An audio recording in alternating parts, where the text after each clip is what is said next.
We will go ahead and call the meeting to order. Everyone mute their devices so that we don't have the background noises. Dr. Simpson, would you please do the roll call?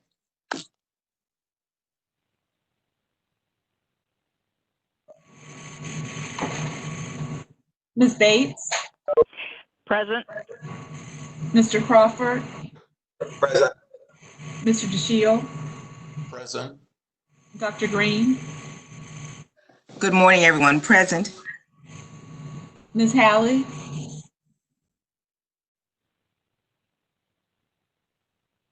Present. Dr. Hardings? I'm here. Dr. Amelia McCarthy? Here. Mr. Phillips? Here. Dr. Steiner? Here.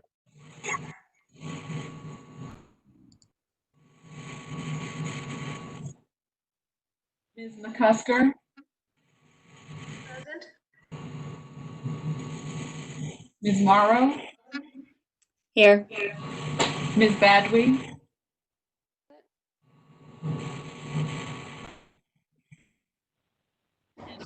Here. I'm here. Oh, sorry. Oh, I'm sorry, Dr. Lee. Present. And Dr. Sandy. I'm here, and I just want to show everybody that the boardroom misses all of you. It's totally. Just saying. You all were here with me. I am. The roll calls. Mr. Schoen, do we have a quorum? Yes, you have all participants present. All members present. Welcome to all the board members and the staff, and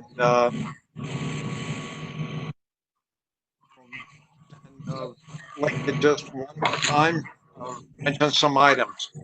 The public meeting is being conducted virtually. State board members are participating today by audio and video, some by video. The public can access the meeting through live stream audio and YouTube streaming. Both options can be assessed as from the state board meetings webpage. The meeting agenda and materials are also posted there.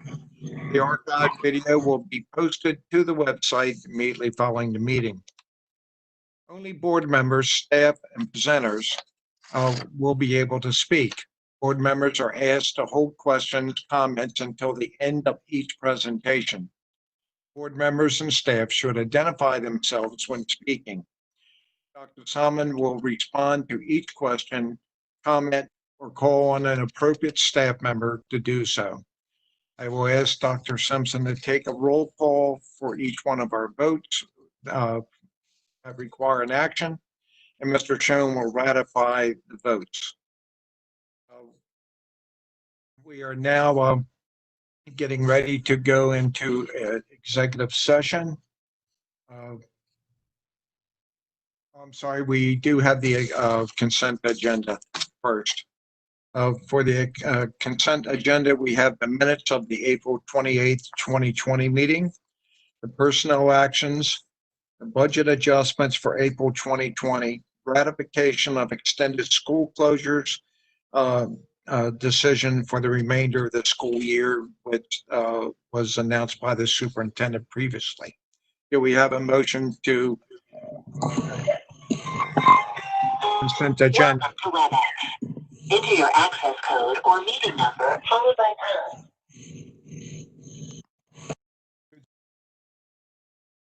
I move to approve. I second Jean Hallie.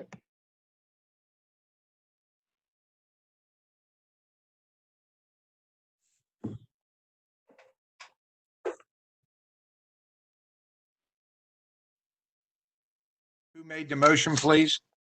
That was me, Rose Lee. Thank you. And a second by Ms. Haley. Further discussion? Hearing none. Dr. Simpson, would you please do the roll call vote?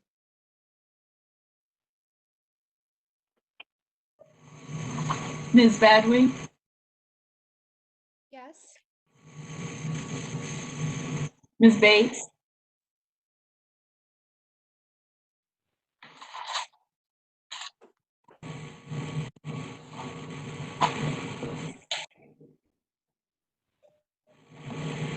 Ms.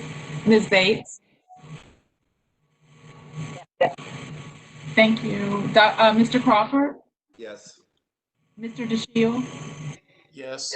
Dr. Green, Yes. Ms. Haley, Yes. Dr. Harding, Yes. Dr. Lee, Yes. Ms. McCusker, Yes. Dr. Millie McCarthy, Yes. Ms. Morrow, Yes. Mr. Phillips, Yes. Dr. Steiner, Yes. Dr. Sumter. Yes. The vote is complete.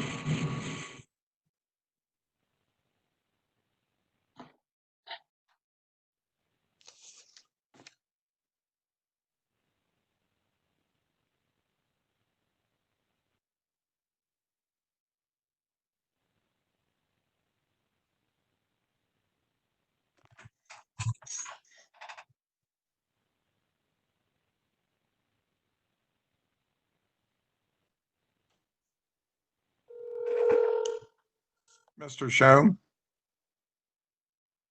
The vote was, Hey, I can't hear the meeting. Okay, so I think you're the on. vote was unanimous. All in favor? Thank you very much. Your mic. Vote is ratified. Silent. Uh, Mic silent. Next on the agenda is to go into executive session, and that is pursuant to section 3-305B of the General Provisions Article of the Annotated Code of Maryland. The State Board will adjourn to executive session to discuss the following items: 4 appeals, 3 draft orders, legal advice, and 2 internal board management items. Do we have a motion to go into executive session? This is Chip DeShiel, and I make the motion to go into executive session. I second, Rachel McCusker. Motion second. Hearing no discussion, all those in favor say aye. Aye. Aye. Opposed? Mhm. Any opposed? Hearing none, we will move into executive session. We should be returning and reconvening at 12:20 p.m. Thank you very much.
Dr. Simpson, would you do a very quick roll call? I think I see where everyone is back online, but if we could have a roll call to determine we have a quorum.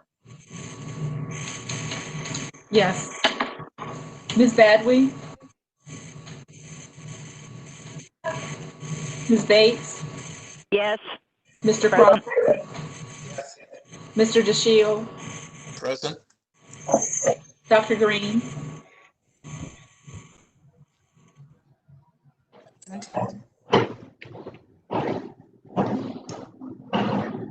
I'm sorry, Dr. Green, did I hear you say present? Yes, present. Okay, thank you. Ms. Hallie? Present. Dr. Hardings?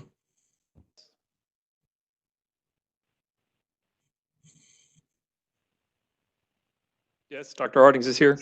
Thank you. Dr. Lee? Present. Ms. McCusker? Present. Millie McCarthy? Here. Ms. Morrow? Present. Mr. Phillips? Dr. Steiner? Present. General Sumter? Present.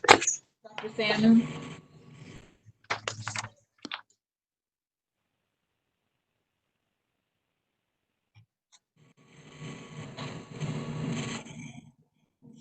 Dr. Salmon, I see you, but I didn't hear you. Present. Okay, thank you. The roll call is complete. Mr. Schoen? General, you have 13 members present. Mr. Phillips is not on the call. Thank you very much. As a reminder, this is a virtual meeting by the State Board of Education. Some people are audio only, others are audio and video. The public can access this through the board's streaming through the board office by going to the state board meetings webpage and on YouTube, and both of those links are on that page. The meeting agenda and materials are also posted on that page. The video of this meeting will be posted to the website at the end of the meeting. Only board members and staff presenters will be able to speak. Board members are asked to hold their comments and questions to the end of the presentation. And board members and staff should identify themselves when speaking. Dr. Solomon will respond to each question or comment, or she will call on her appropriate staff to do so. I will ask Dr. Simpson to take a roll call vote on any action items, and Mr. Schoen will, our attorney, will ratify any votes taken. With that, I'd like to turn it over to Dr. Solomon for update on COVID-19. Well, thank you, President Sumter and Vice President Halley and members of the State Board. I want to just start out my comments today by taking an opportunity to thank our local school systems, their leadership, the superintendents, as well as the principals, the teachers, the support staff, and the parents for everything they've been doing to keep our children learning and safe under these very difficult and incredibly unprecedented circumstance. I know that it's been really hard for our parents. I've heard from them on a daily basis about how hard it is, and also from our teachers, especially the teachers that have children at home and have to confront the monumental task of teaching their children in the schools and also teaching their own children to access their online learning. We continue to face these extraordinary challenges, but we're in this together and we'll all get through it together. I want to give a brief update on childcare. MSDE released another recovery plan for childcare last Wednesday as a guidance document to provide parents and families and providers. It lays out safety guidelines for maintaining proper social distancing in our childcare facilities and strategies for moving forward. Our Office of Early Childhood at MSDE formed a task force of stakeholders, including providers and members of the childcare community, to elicit their input. The Office of Childcare continues to have a dialogue with and seek input from stakeholders on our recovery document as circumstances evolve.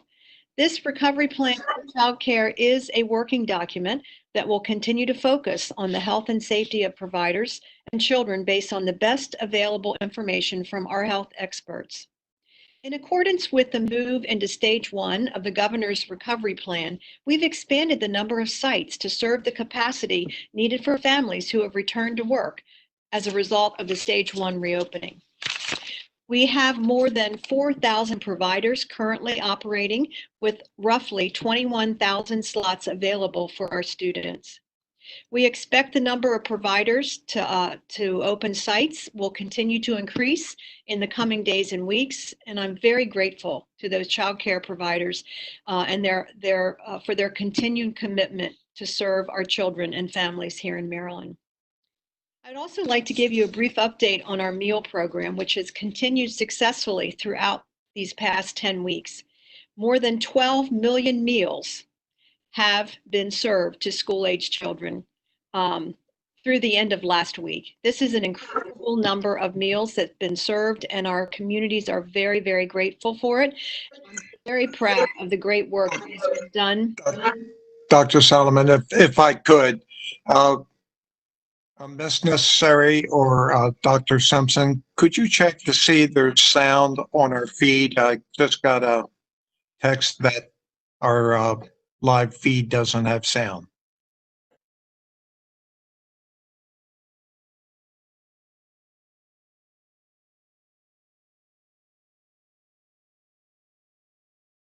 I understand YouTube does have sound.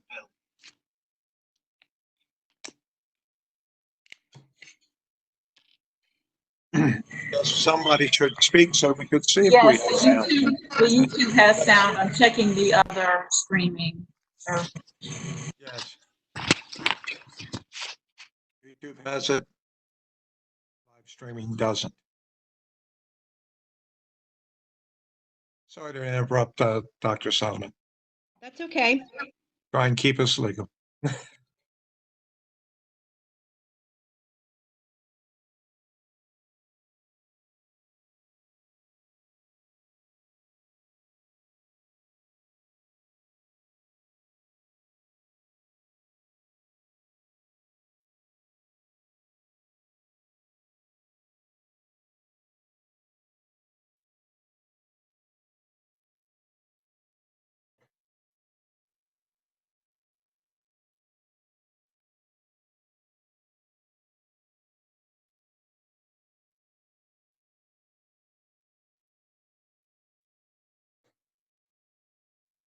Uh, Any more information?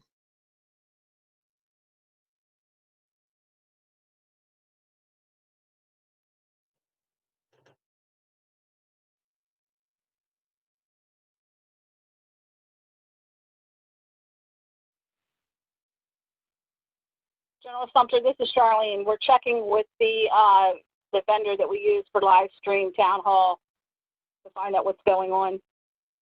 All right, then my understanding, it's just sound, video is there. Correct.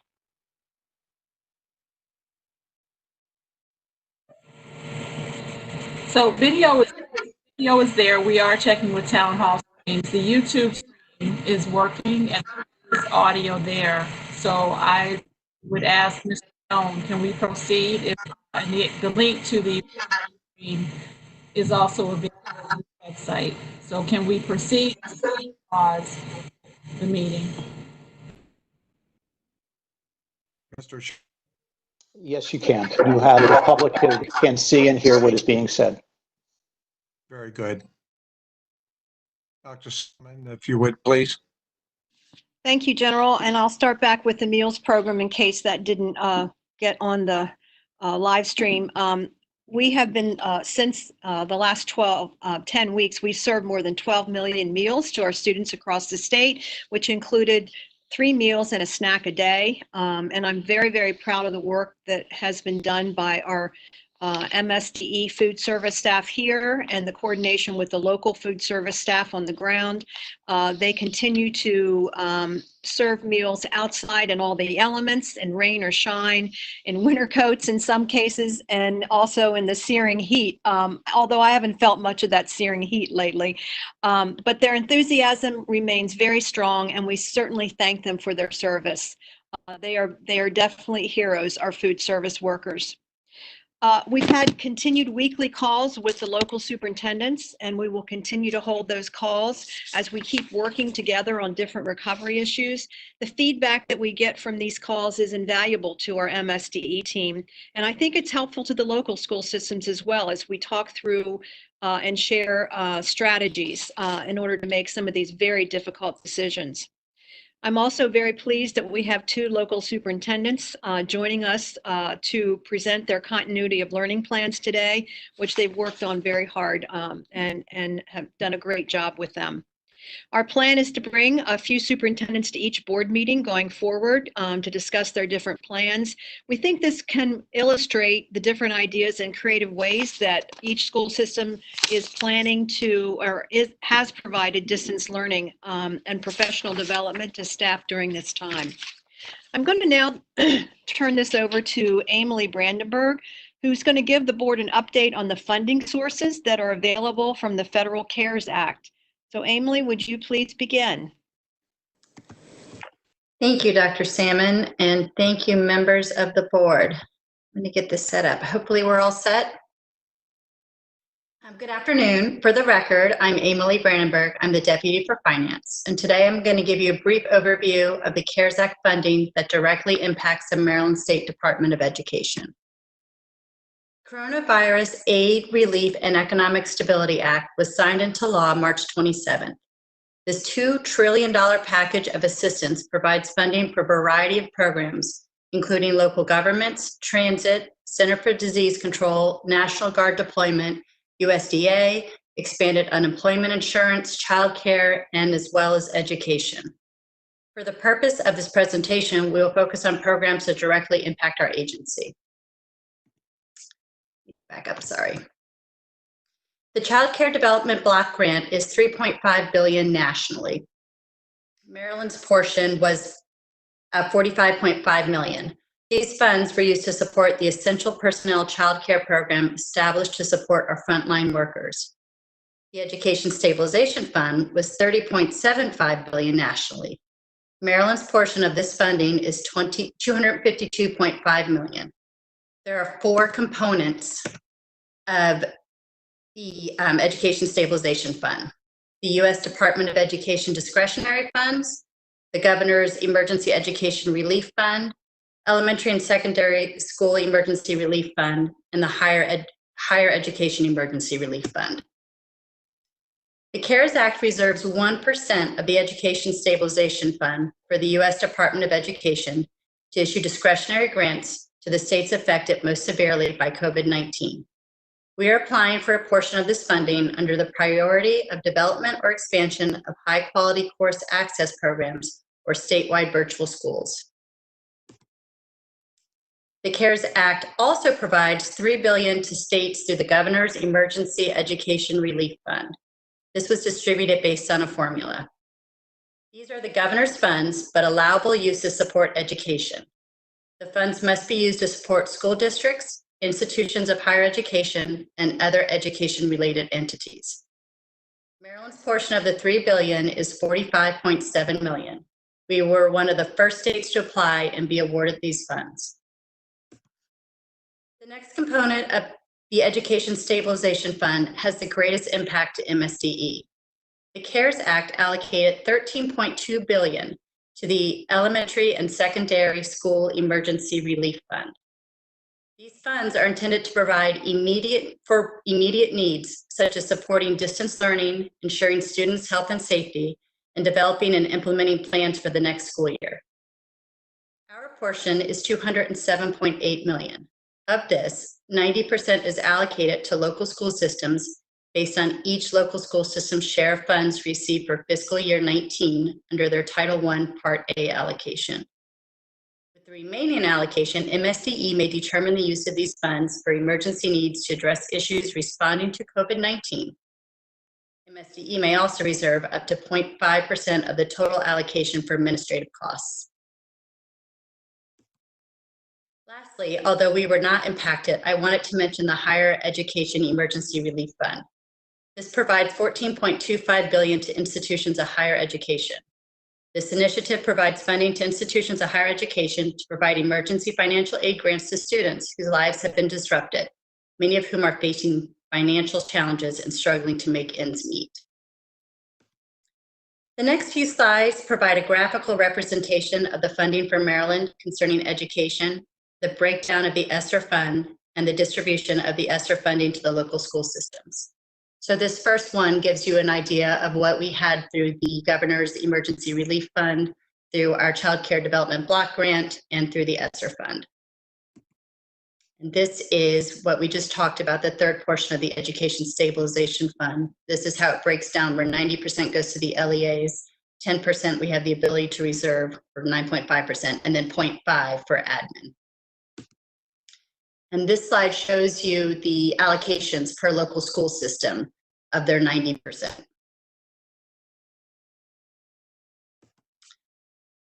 While the HEROES Act, the Health and Economic Recovery Omnibus Emergency Solutions, is not final and still working its way through the legislative process, we wanted to bring it to your attention as it has the potential to provide additional funding to support K-12 childcare and nutrition programs. We will keep the board updated with the final outcome.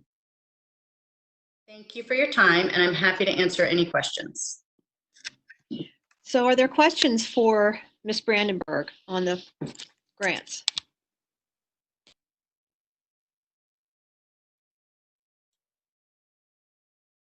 Questions from board members?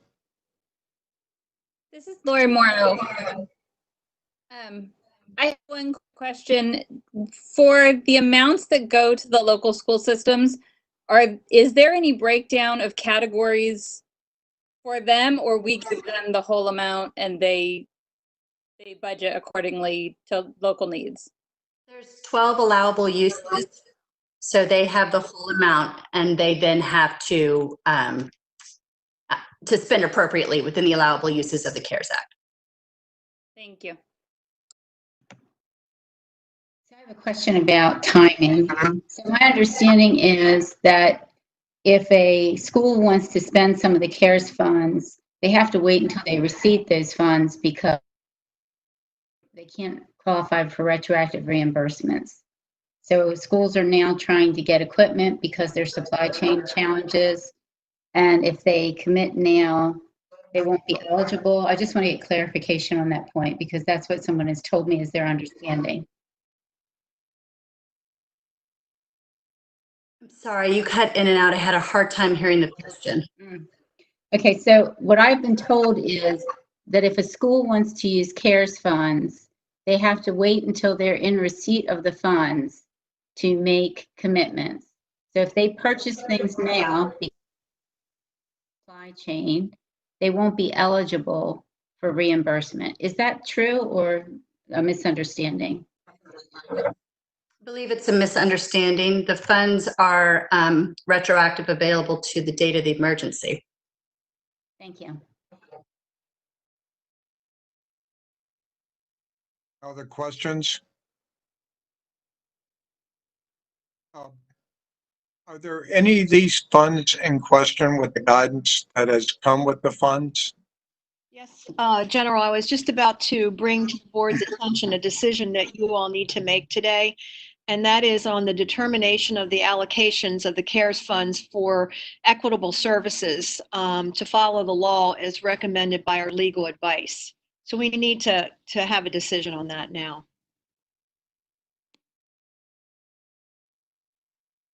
What is your pleasure?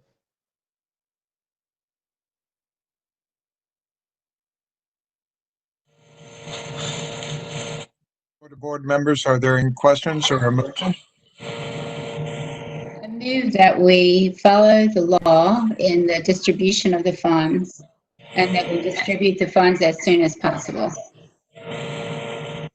This is David Steiner. I will be discussing this motion because I don't think we've made it clear to the public what it's about. Dave, you were breaking up from what I'm hearing. Sorry, can you hear me? Can you hear me? Yes. We haven't explained to the public what this is about. Before we have a motion, a second, and vote, we need an explanation. Would you provide an explanation of that, either Mr. Schoen or whoever the superintendent would like to speak? Our attorney. Mr. Schoen? Yes, thank you very much. Members of the board, on April 30th, 2020, the United States Department of Education released guidance entitled Providing Equitable Services to Students and Teachers in Non-Public Schools under the CARES Act program, which Ms. Brandenburg was just discussing. I've reviewed the guidance from the U.S. Department of Education and the requirements of the CARES Act for providing the equitable services in the non-public schools. The Department of Education suggests that local education agencies compute the non-public share on the total enrollment of students in non-public schools rather than the number of low-income children living in the catchment zones of the local education agencies who are attending non-public schools. In my view, this is contrary to how LEAs calculate equitable services every year under Section 1117 of the Every Student Succeeds Act, or ESSA, and as they are expressly required to do under the CARES Act. It appears that the effect of calculating equitable services consistent with the guidance would be that non-public schools that do not provide education services to low-income students would receive more federal support than intended by the actual language of the CARES statute. Questions of Mr. Schoen? Hearing none, there was a motion, but I don't believe we had a second. Do we have a second to the motion? This is Noreen. I can second it. Chip, Mr. DeShields, were you making a second? You weren't muted. Okay, I think you're muted, Mr. DeShields. I think it was Noreen that made the second. I heard someone come in. Was that It was Noreen that made the second. Ms. Bob-Way? Did you second the motion? Yeah, that was me. Okay, very good. Do we have a motion second? Do we have further discussion? Discussion, roll call vote, Dr. Simpson, Ms. Badgley? Ms. Bates?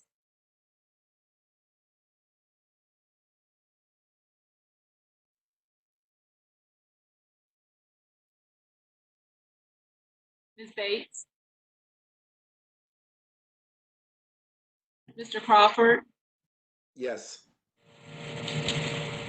Mr. DeShield?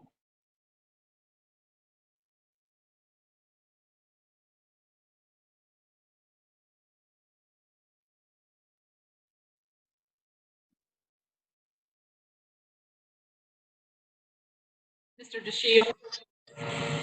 Yes. Dr. Green?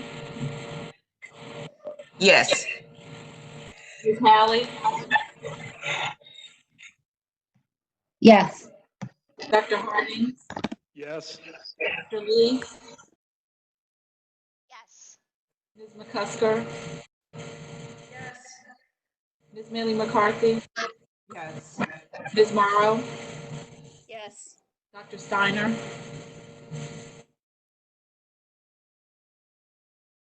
Yes. General Sumter? yes. Thank you. The vote is complete.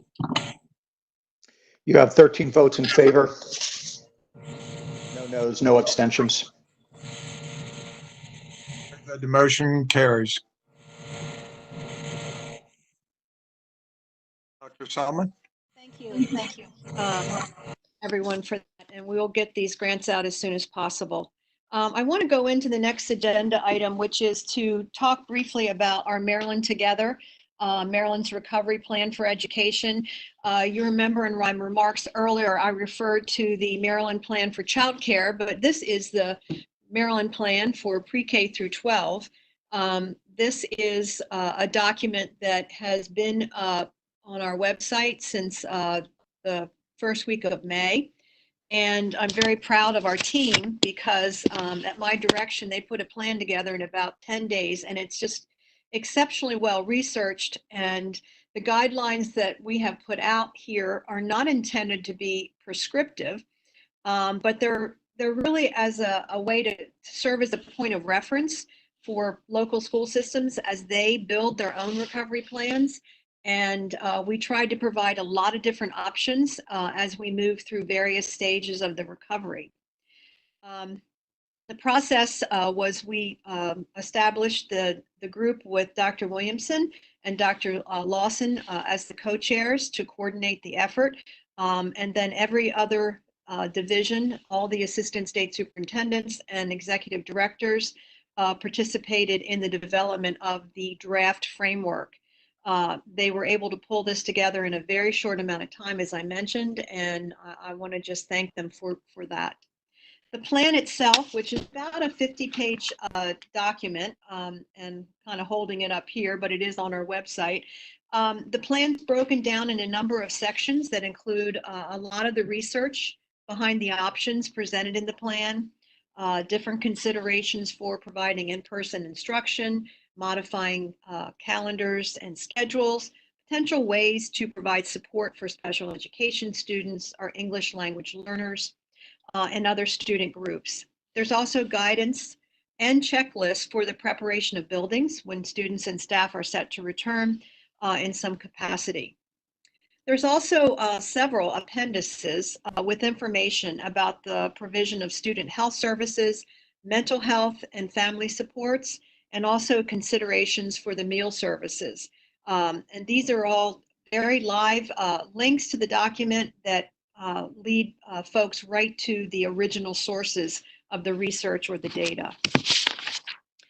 We continue to work with, and we are continuing to work with various stakeholders, beginning with discussions at the local level that we had with superintendents, and then assistant superintendents for instruction to get their feedback and collaboration on different parts of the recovery plan.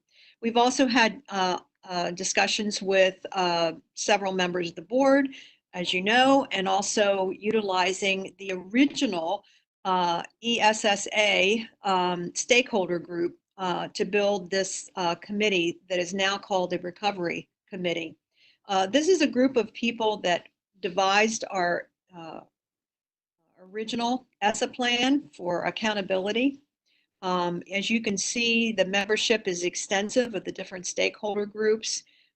We also added some folks to this group, but we felt that because these individuals had worked for about 4 years together, that they were already have a good working relationship and certainly represented all of our stakeholders. And so we felt it was really a good group to pull together very quickly to work on this recovery plan. So we appreciate all of their assistance, and they will be meeting again on June 1st.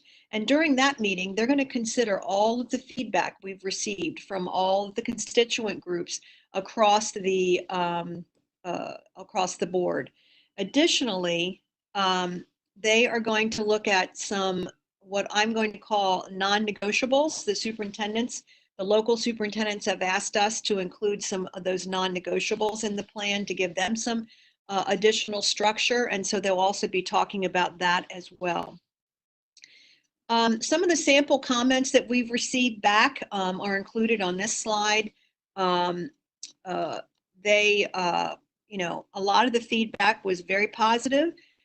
There were requests from some additional information for parents, English learners, detail on contact tracing, those kinds of things. So we will make sure we include those things when we meet again on June 1st. We did have this posted on our website so folks could comment, and we still have the email address for providing comments on the website for everyone to continue to comment. I've also received hundreds of emails from people across the state with comments about the plan that I intend to provide to the group as well. I also want to just say that we were pleased to have a very interactive conversation with the College of Education at Johns Hopkins University last week, who are interested in giving us feedback on our plan and also looking at what they can do to support our efforts going forward. So that was another stakeholder group we were able to meet with. In terms of the next steps, as I said, we're going to be meeting again on June 1st. We will then release the next draft of the recovery plan. And the reason I keep calling it a draft is because everything is relative to the safety information and the health information that we get from the governor's office and his team of epidemiologists, and the health department. So these things have to be fluid so that they can address what the current state of the state will be in with regard to the coronavirus. So with that, I'll bring you the updated version to our next June board meeting.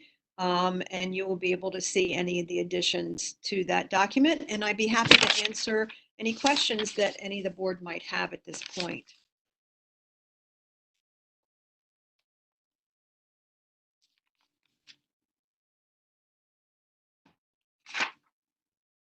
Ms. McCusker? Thank you, General Sumter. Dr. Salmon, you talked about having the updates from the feedback ready for the next board meeting. Is it possible it'll come out before that? Because I know that counties are certainly trying to pull those plans together now. So I was just curious, is it going to definitely be waiting till that meeting, or could we possibly take a look at it sooner? No, thanks for that clarification, Ms. McCusker. What I meant is we will have it out and we'll be able to discuss any of the additions. But we're going to definitely try to get any of it done. I mean, we had, I'm figuring maybe a week after the first to get some of this information out at the most, because it's a living, breathing document that everybody needs right now. So good point. Thank you for helping me clarify that.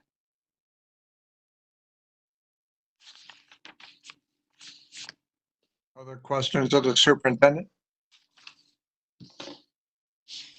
Will we be, my question is, I didn't see anything in there specifically about the equity. And I've heard about that a couple times from some of the jurisdictions. Is that going to be covered in the plan, or is that further out in the plan right now? Dr. Williamson or Dr. Lawson can address that. So I think it is included. Okay. Hi, this is Carol Williamson. And yes, we're going to be looking at including that in this version of the document. We will have at least a reference and a beginning to it. Okay, very good. Thank you. And as we go through, as the local jurisdictions start, that we give funding, but we may be asked by the legislature or others, what this is really costing us. Are we collecting any data on the shortages that the local jurisdictions think they're going to have once we start looking at things such as what's the transportation cost going to be once we start the distancing and trying to transport students, if we do go back and to the classroom, or even in the classroom, what that looks like? Have we thought about, in case we're asked by the governor or the legislature, or even local jurisdictions, of how they're going to address these issues? Because there's so many unknowns that I keep thinking about when I look at the plan or get a call from another superintendent or something such as that. Is there any, who should be the repository? Should it be us? Well, General, it's going to be, as you said, an ongoing issue. And we have, not only do we have calls every week with the superintendents, but Aimley has calls every week with the CFOs of every local school district. And those are the kind of discussions that they've been having. And that will be something that is a responsibility of local school systems to keep track of. I mean, they're the ones that are going to get the funding that's coming out, and they're going to be the ones that know how they're spending it and what the issues are. It's a little preliminary to have any of that data right now, because number one, we haven't gotten back into we're into the distance learning, and they've got costs that are associated with that and costs associated with the cleaning of buildings and buses. But there's a lot more to come, and we'll be in touch with that, but it will be their responsibility to collect that information and to provide it when we ask for it. I was just looking if there was a model that we could put out there to think about it, but it's so fluid. I appreciate what you're saying, but we'll have to keep watch on that one as we move forward. Are there any other questions of the superintendent? If not, your next portion of the presentation. All right, thank you, General and members of the board. I'm very pleased to have two of our local school superintendents here this afternoon to present to you. And we're going to start with Wicomico County, and that will be Dr. Donna Hanlon, and she has with her her assistant her assistant superintendent, who is also going to be part of that presentation. So Donna or Dr. Hanlon, I'm going to turn it over to you, and thank you for being willing to do this today. Thank you so much. It's my pleasure, General Sumter and members of the board, and Dr. Salmon. Thank you so much for providing this opportunity for us to share with you how local school systems have quickly pivoted to remote learning through our continuity of learning plans. As Dr. Salmon said, I'm Donna Hanlon, and it is my honor to serve as superintendent in Wicomico County. And with me is our Chief Academic Officer, Dr. Rick Briggs. He's in charge of sharing the PowerPoint and and actually was the mastermind behind the continuity of learning plan, working with our team to bring together the expertise and the talent and the creativity, most of all, of this continuity of learning plan. So with ongoing feedback, we've continued to tweak the plan. We're still in the midst of the implementation, obviously, of plan, but we do believe that under the current circumstances, that this is the best plan possible for us as a local school system as we've navigated these challenging times. So throughout this entire period, I have continued to communicate with staff and parents through weekly messages that I believe that through adversity, we will find our own silver linings, each of us. And one of those silver linings that I believe is true for our school system is that as a school system, we will come out on the other side of this much stronger. As Martin Luther King said, and I've provided this quote for you, our very survival depends on our ability to stay awake, to adjust to new ideas, to remain vigilant, and to face the challenge of change. And I do believe that in Wicomico County, we have faced this challenge of change with can-do attitudes. Good afternoon, Board. Dr. Salmon. Words that have been a constant part of our work over the course of the past 2 months have been opportunity, understanding, and flexibility. In a system where we've been consistently focused on rigor and setting the bar high for our students, we have to balance those high expectations with higher levels of compassion and understanding of the unique challenges in which our teachers and families have found themselves. We have witnessed very real examples of families who are attempting to keep their children engaged while juggling their jobs as ER nurses or other first responders. For those who are quarantined in areas of their homes as a result of the virus, finding it very challenging to support their children in their remote learning. Or worse, dealing with the tragedy of losing a loved one to the virus. We've remained constant in our messaging that we're there to support our families as they manage the challenges of their unique circumstances, and we are committed to providing relentless and compassionate support.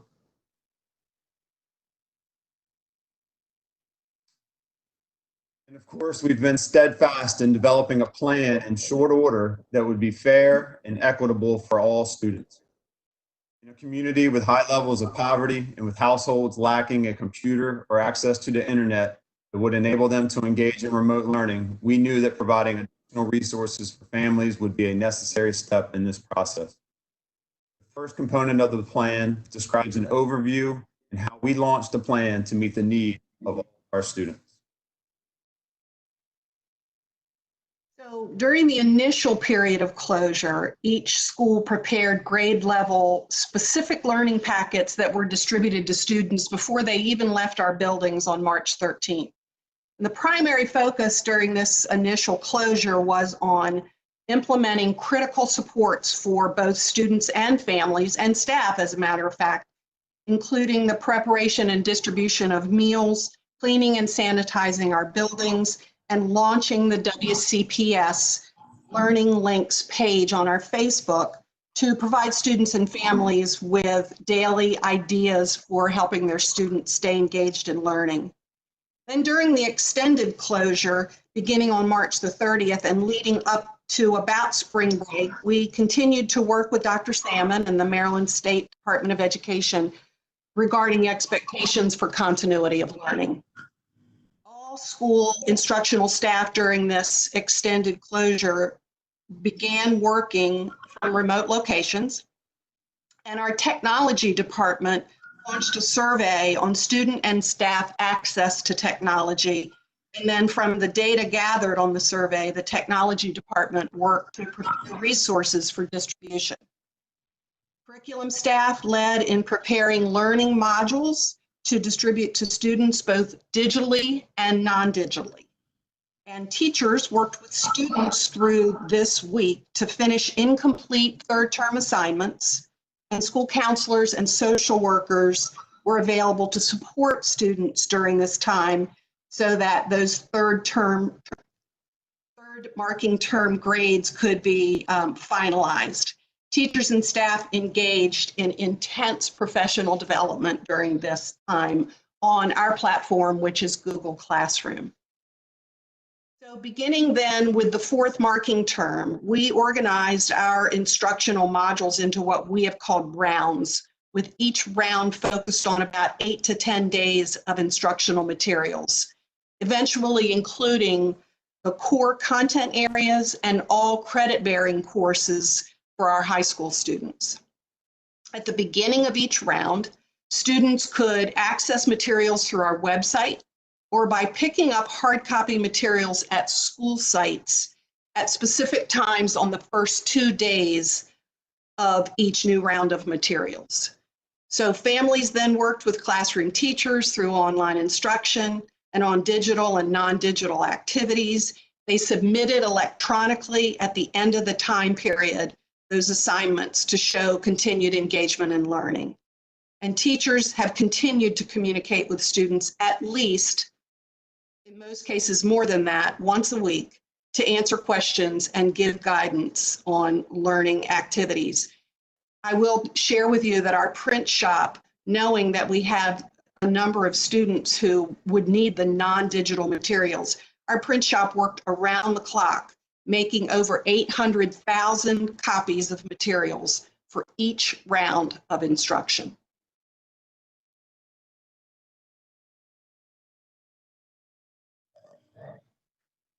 Our technology continued to find ways to extend Wi-Fi services in parking lots of our buildings, as did one of our faith-based partners in their church parking lot. In addition, well over 100 hotspots and 2,000 devices were re-imaged and distributed to teachers and students who needed them. We've expanded the use of Google Classroom district-wide and have also utilized learning content from Khan Academy for our students' online learning. And as mentioned previously, our Learning Links resource has been expanded throughout these months and continues to be a wonderful resource for staff, parents, and students.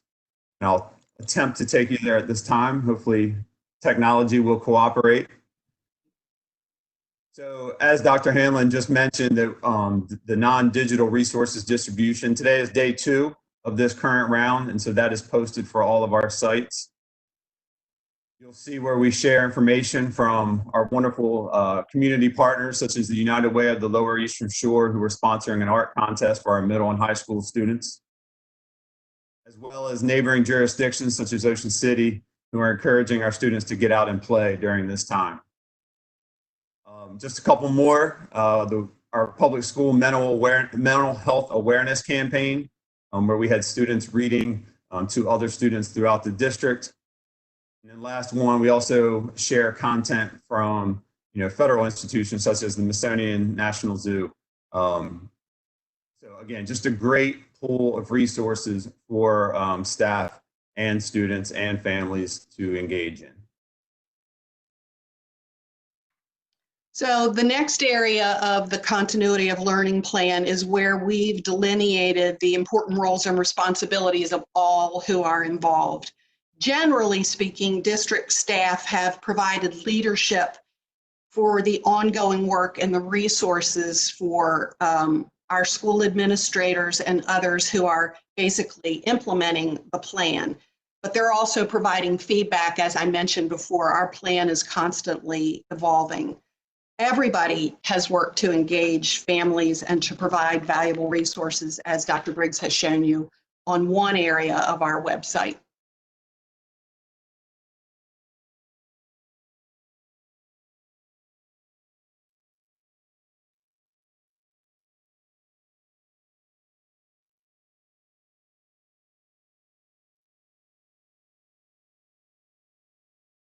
Rick, you're muted. I was muted. Let's try that again.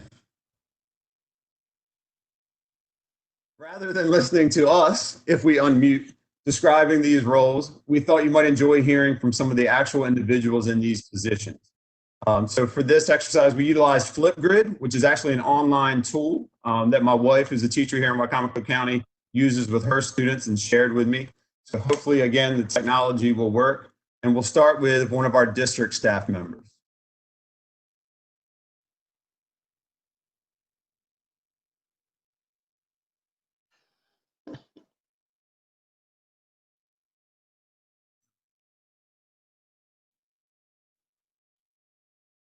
Can anyone hear that? No? Okay. Well, it worked yesterday. Try another one, Dr. Briggs. Let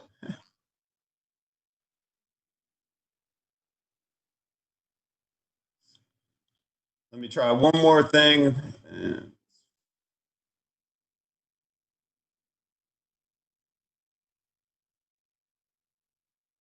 No.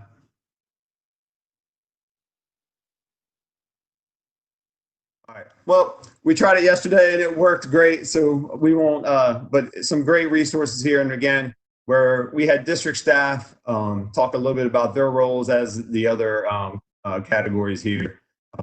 We laid out in our continuity of learning plan clear expectations for everybody's jobs and how we can best support students across the district. And I'm proud of the work that each 6 of those groups have done throughout this time and are continually doing to support our students during this time. So board members, we'll share those links with you so you can enjoy those at a later time. Rick, do you want to just try one of the other ones just in case it might work? I can try. Let's see, wonderful student. She's adorable.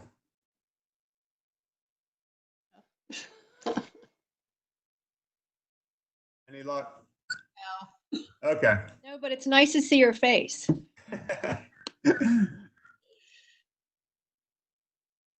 Yeah, that's unfortunate. We really wanted you to hear from them directly. But as Rick indicated, we will send you those links so that you can enjoy them later. So the next area of the plan, or the next component of the plan, is description of a sample day of for teachers and students. We're not seeing that on the screen, Dr. Briggs. Let's see.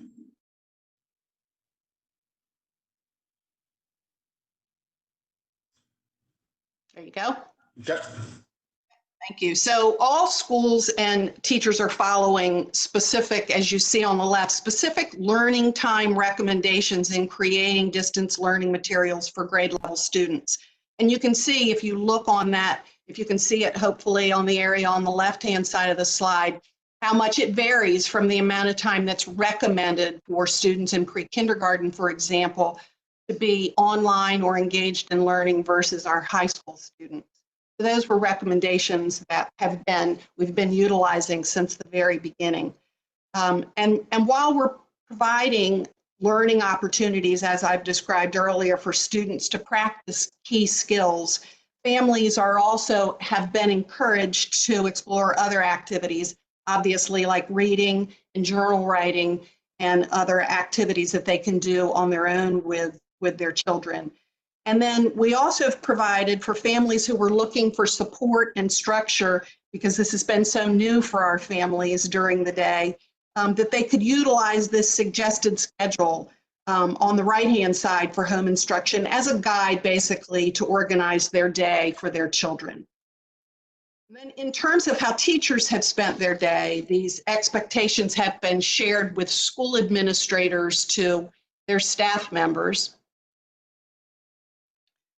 Oh, I'm sorry, there isn't a slide for this. I was waiting for Dr. Briggs to advance. But basically, teachers have been expected to contact families, as I've mentioned earlier, to attend virtual curriculum professional learning community meetings, IEP meetings, 504 meetings, behavior plan meetings, faculty and other committee meetings have been going on. They've been expected to upload digital packets of materials to Google Classroom, to update their X2 gradebook based upon student engagement. They have been teleconferencing with their students, providing accommodations to students who have IEPs or 504 plans, and then providing additional resources that we've already mentioned as well. Specifically, I'm thinking about materials that have to do with emotional support, social and emotional support for students, and then food distribution and technology help.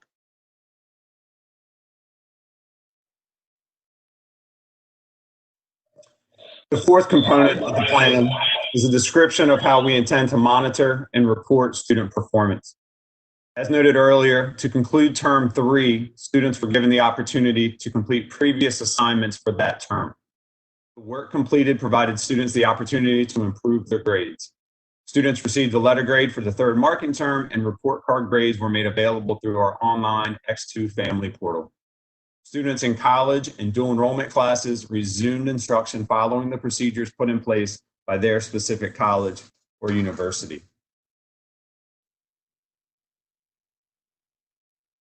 For term 4, we created an addendum to our administrative procedure on grading. The addendum clarified for all stakeholders that for courses that were not continued for term 4, for example, special area courses in our elementary and middle schools, their final grade would be calculated based upon the average of terms 1, 2, and 3.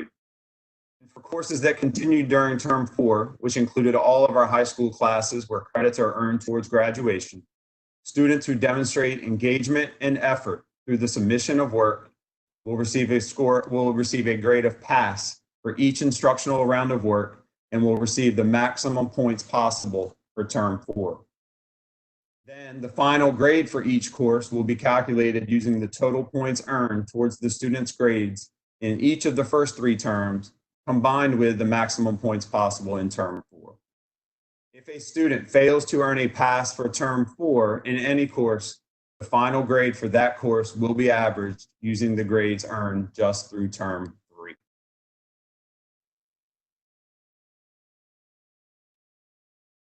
So the fifth component is the description of how we're ensuring equity for all of our different student groups.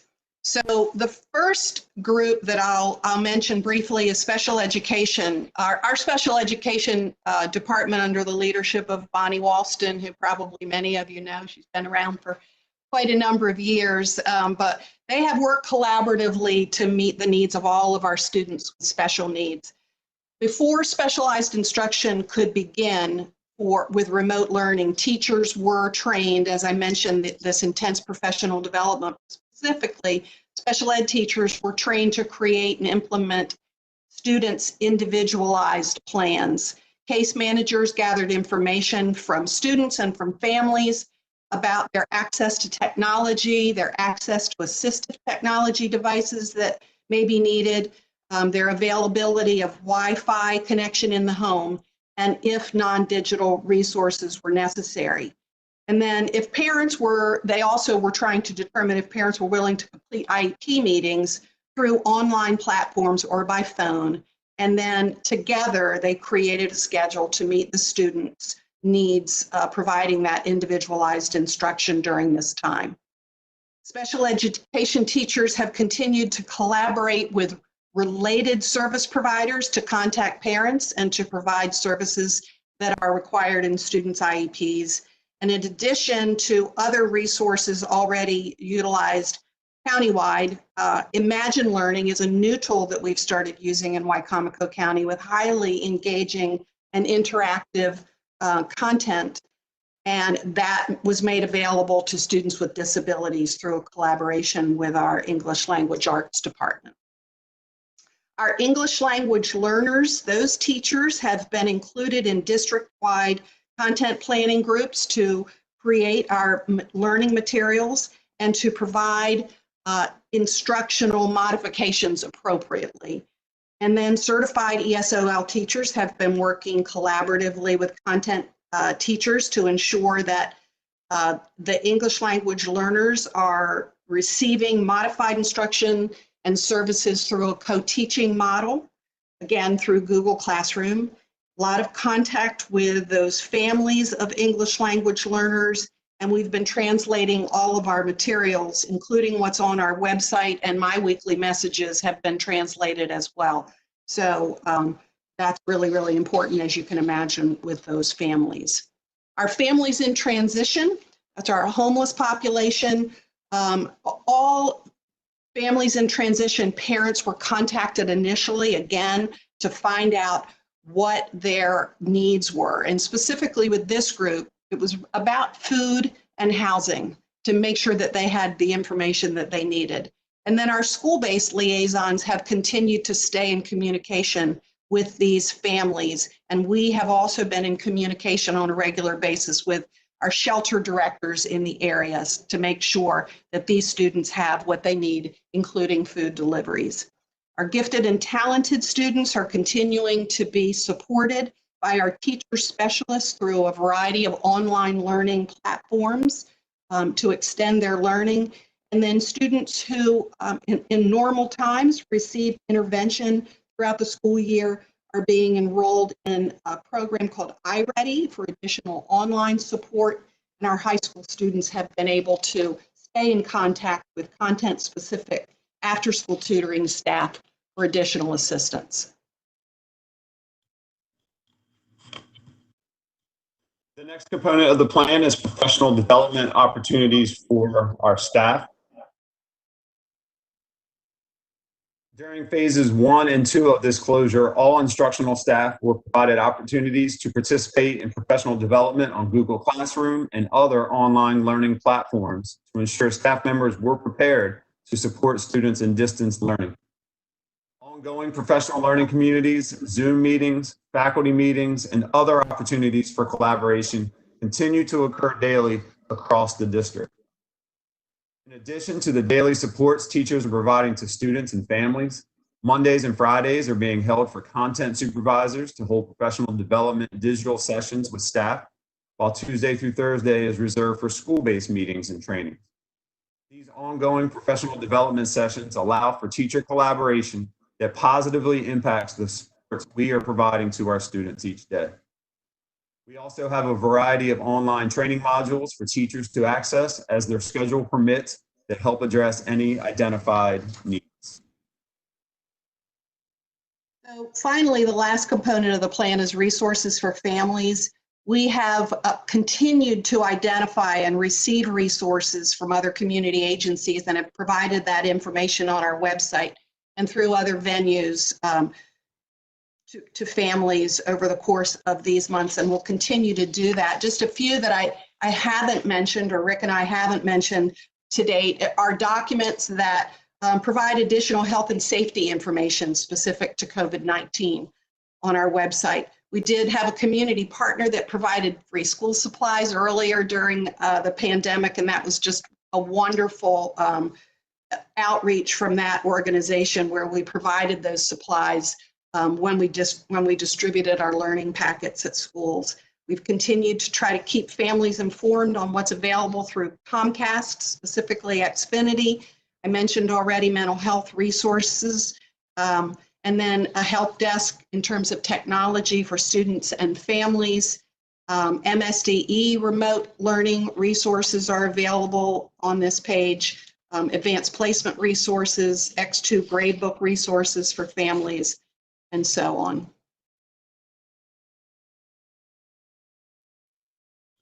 And we are very big in our food service department and our meal distribution program, as Dr. Salmon alluded to earlier, that's going on across the state.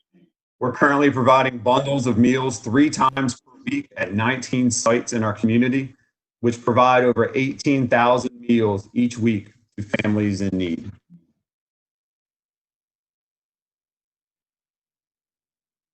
So I hope that this information provides you with a sense of how hard everyone is working to support students and families during these extraordinary times, not just in Wycomico County, but across the state.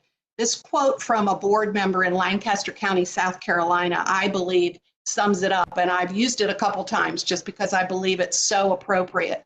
We gave educators almost no notice. We asked them to completely redesign what schools look like, and in about 24 hours, local administrators and teachers Apollo 13'd the problem and fixed it. Kids learning, children being fed, needs being met in the midst of a global crisis. No complaining and no hand-wringing, just solutions and amazingly clever plans. Thank you, Donna. This was exceptional. Couple more things, Dr. Salmon. We have a couple more slides. Sorry, I know I made it sound like we were finished. Yes, you did. Last 2, we promise. So what's next for the school for us? Well, we're going to finish this school year in mid-June and launch our summer support learning opportunities through distance learning. There's some possibility of bringing small groups of students into our buildings when the state moves into stage 2 for intervention and remediation. So we'll continue to closely monitor information coming out of the governor's office, and I think he might be speaking again this afternoon.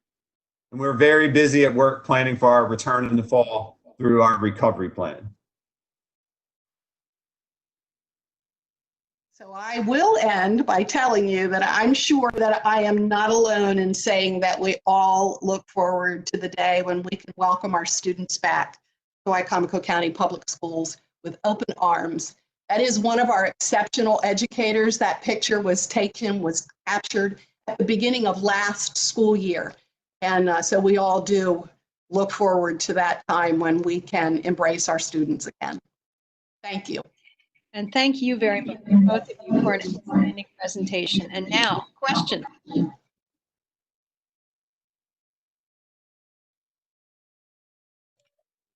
Ms. Haley? So thank you so much for sharing that wonderful work that you've done. And I think that the quote was apt. It's amazing how much you were able to put in place in such a short period of time. I have a couple of just detailed questions to help educate me about what you've done. What tools were used by the district in terms of the communications and any digital learning opportunities?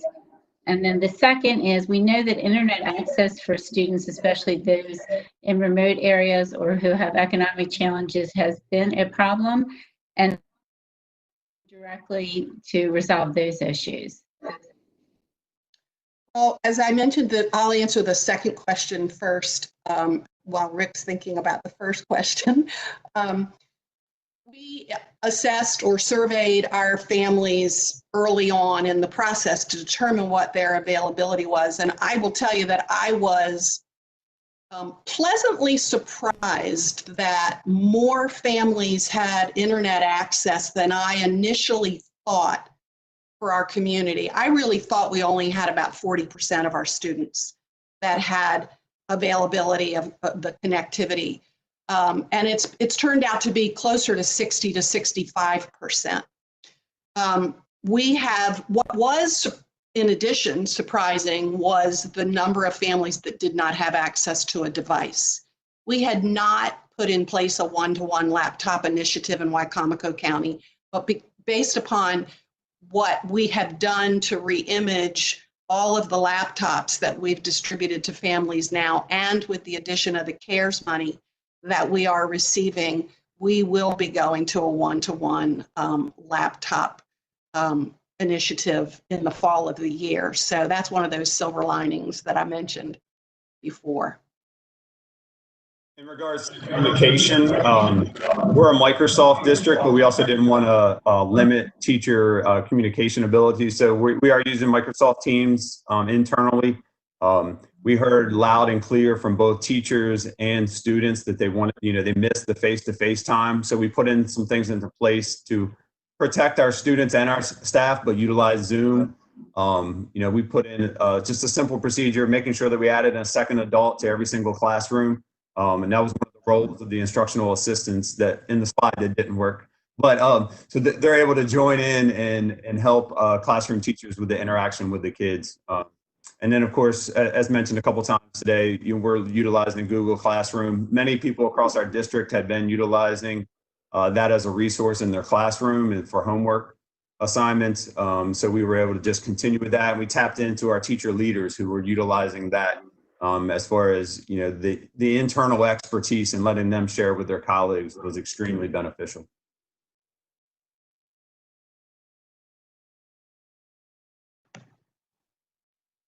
Thank you. I just one follow-up question to your Google Classroom. Does that mean that all of your teachers, what they wanted to present as their lesson plan, or was there any kind of resources that they were able to? Yeah, so as it was? As Dr. Hanlon talked about in the beginning, we were a little bit worried about just having 1,500 teachers going into different directions. So we centralized the lesson planning at central office, tapping into some of our coaches and our identified expert teachers to help with the lesson development. And then we push those lessons out through the teachers to the students.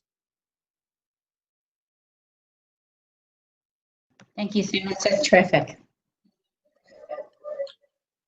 Dr. Hardings. Thank you, General Sumter, and hi, Dr. Hanlon. Hi, Dr. Michael. I feel like we're getting the old band back together again here. Yes.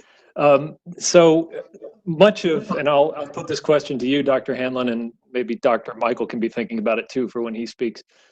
Much of my time on the state board, I've been thinking about and working on questions of standards, realizing that when your students walk across the stage or get their diploma this year, it's a Maryland State diploma. It's not a Wycomico County diploma or a Washington County diploma. And what that says to me is that the state, through the board and the staff, set a series of standards that then local districts have the flexibility to meet in ways that are best suited to their communities. And I think over the last few months, communities and local systems are doing the best they can right now and in a unexpected circumstance.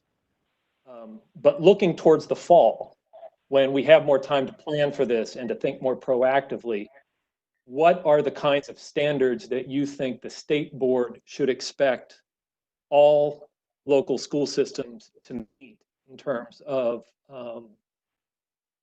delivery of instruction, accountability, just things like, for example, you mentioned the fourth marking period with students who fail and how you're dealing with those students. That makes the circumstance we're in now, maybe it doesn't make as much sense in the fall. So if you could address what you think this board should do to set standards and expectations that the districts should be able to meet by the time we get to instruction in the fall, that would be helpful to me. So thank you. Sure. And it's great to see you, Dr. Hardings. So I would say that all of us, all 24 superintendents are of the same mindset that this period of time where we've engaged and pivoted so quickly, as I mentioned, is not what we want for the fall. And now that we have more time to plan for the fall, we're all of the same mindset that those standards, we need to have higher expectations, perhaps, working at what the components of our plans, of the recovery plan, to make sure that students are covering all of the instructional content that they need, are being graded in a more, I'll use the word authentic, not a pass-fail situation.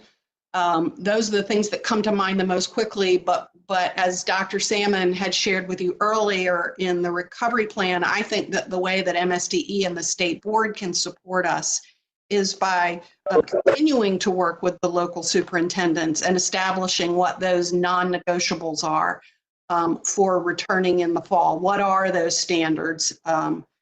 And, as superintendents have talked about, and this doesn't have anything to do with standards of instruction, but one simple example might be, so what is the standard going to be for returning in the fall for the number of students who can be on a school bus? We all need to be consistent in that. And that's a little example, but it is something that's keeping all of us awake at night. I can tell you that, trying to figure out how to social distance on school buses and social distance in our classrooms. What is the square footage that is going to be appropriate for the number of students in a classroom when we return in the fall, if we're using some kind of hybrid scheduling model? Those are the first thoughts that come to mind.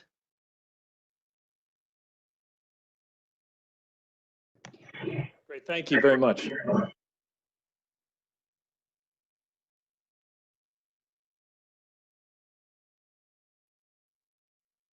Ms. Haley? Are there any instructional supports or resources that you would like the state to investigate on behalf of all the superintendents?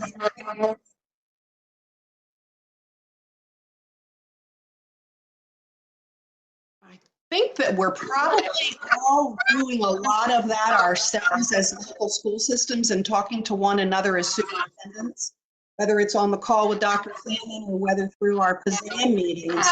We are all, that's another one of those silver linings, our ability to collaborate with one another more intensely and learn from one another what are those instructional resources. We are like sponges with each other, learning from one another what resources are out there that they're using and what has proven to be effective. So I'll continue to think about that, and if I come up with things that might be appropriate for the state board, I will certainly share those with Dr. Salmon.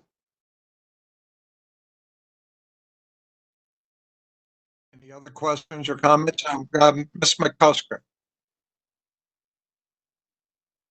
Thank you. Good afternoon, Dr. Hanlon and Dr. Briggs. Thank you for that wonderful presentation. Your care for students, especially your students in need, is palpable, and the amount of preparation you've put into reaching those students and getting resources to them was heartening. I did have a question about something that you said about your current programming. You mentioned that you removed special area classes in your middle and elementary schools completely for fourth quarter. Did I understand that correctly, or is my understanding, did I misunderstand? And if you did remove them, do you plan to bring that essential programming back in the fall? I'll take it, I think, Dr. Hanlon. So no, they're still there. They're just not receiving any sort of grades. And so so my son is actually in fourth grade. And so he'll get some from like his physical education instructor. He'll get some tips for staying active, which of course helped me get him off his Xbox and outside running around. Same thing for some of in the fine arts. Again, they're providing resources to the students, so they're staying in contact and continuing to encourage their engagement. We're just not officially documenting any sort of grades for those. Going back to something that Dr. Harding just said, yes, for the fall, that would have to look different. I think we did the right thing at the time, and I kind of stand by that. However, for the fall, it's going to have to look different. We're going to need consistent fine arts special area instruction at all grade levels, and we're going to make sure that happens. I actually got an email from a parent this afternoon just before jumping on this call, and I'll be reassuring her, if she's not listening to this call now, that we will be making sure it's different for the fall. Thank you very much. General and board members, I think I'm going to go ahead and move on to Dr. Michael. And thank you again to Dr. Hanlon and Dr. Briggs for your great presentation and for your patience today waiting for us. Thank you. Thank you. Dr. Michael, you're on. Dr. Sam, you ready for me to take? Yes, sir. Thank you. Please proceed. Thank you for sharing. We're excited to be here today. I'll just jump right into the presentation and probably try to move through this very quickly. I know your time is precious and you have a lot of things to cover. Be glad to answer any questions. I have a few folks here with me that are willing to share as well if there's any questions. See, first of all, the slides are going to come up. There we go. Similar to Dr. Hanlon and Wycomico, we had kind of a phase in of our distance learning plan. Very quickly, I'm just going to cover a little bit about Washington County, how we transitioned into our learning plan, a little bit about equity, stakeholders, including parents, teachers, administrators, some suggestions we have internally, what we would do, and some lessons learned, as well as just briefly, I'll share about our COVID-19 task force that we've established. So Washington County, we're kind of a mid-size, certainly 4 or 5 times smaller than some of the larger districts, 4 or 5 times larger than some of the smallest districts. You can kind of see our student size, our school sites. Counting our substitutes, we're probably 3,600 employees, but 33,000 full-time employees. This slide's important as it relates to distance learning because it kind of defines a little bit about our population.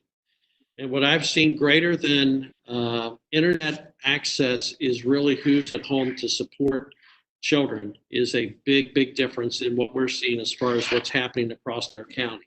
So our median household income, that middle household in Washington County, about $60,000. The state average, from what I understand, or state median household income is about $82,000. So about a $22,000 difference where we're looking for that middle household in Washington County compared to the state average.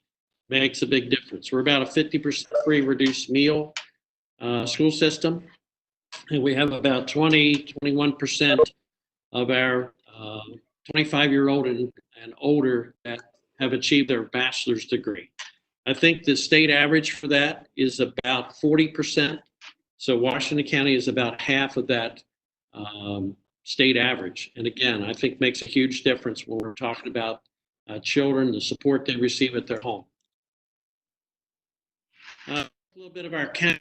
So Governor Hogan on March 12th shared that we were going to have the stay-home order. One of the downsides of that, when parents heard that, instantly on the 13th, we had basically the stay-home order took effect for many of our families. We lost about 25-30% of our students on the 13th, which made it difficult for us to send home our devices. We are a one-to-one device, grades 3 through 12. So that part is good. The fact that we had such poor attendance, we had a significant challenge getting our resources out to other students that didn't take them home on the 12th. We also thought quickly to our elementary team. They said, well, we don't know how long this is going to last, a couple of weeks, a month, whatever it is. Let's at least send home 5 books with every pre-K through 12 student. Every pre-K through grade 5 student, and that worked out well.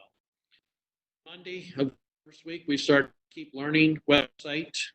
Thanks to Dr. Pugh, our instructional technology team pulled together all of our resources that are available, books and curriculum and items that were available on our curriculum.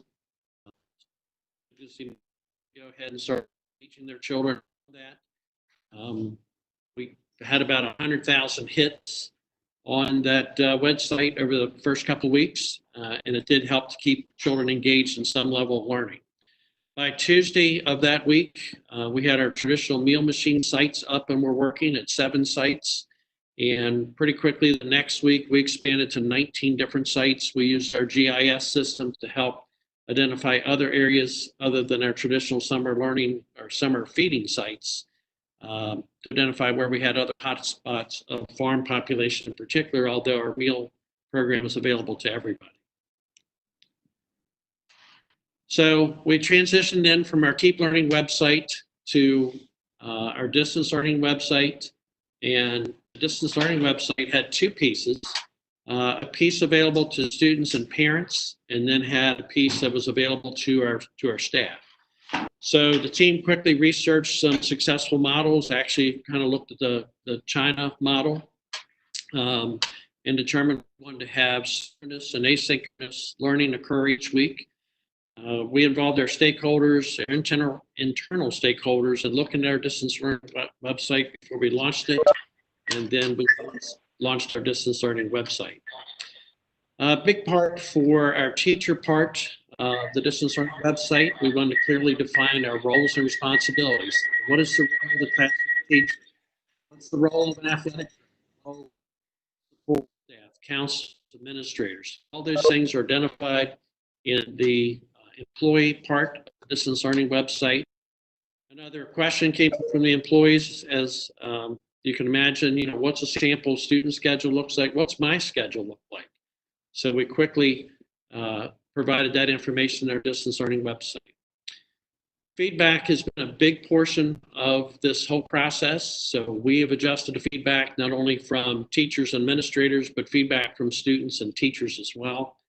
And then as you heard Dr. Hanlon mention, clear and consistent communications, another huge part of this distance learning effort, especially as quickly as we jumped into it. So we've been providing regular communication through our equivalent of a newsletter, SMORE, and made it available to direct students, particularly seniors, directed to staff, sometimes directed specifically to parents.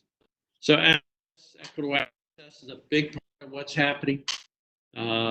Obviously, by having devices for grades 3 through 12, we were able to connect with students that could get to the internet.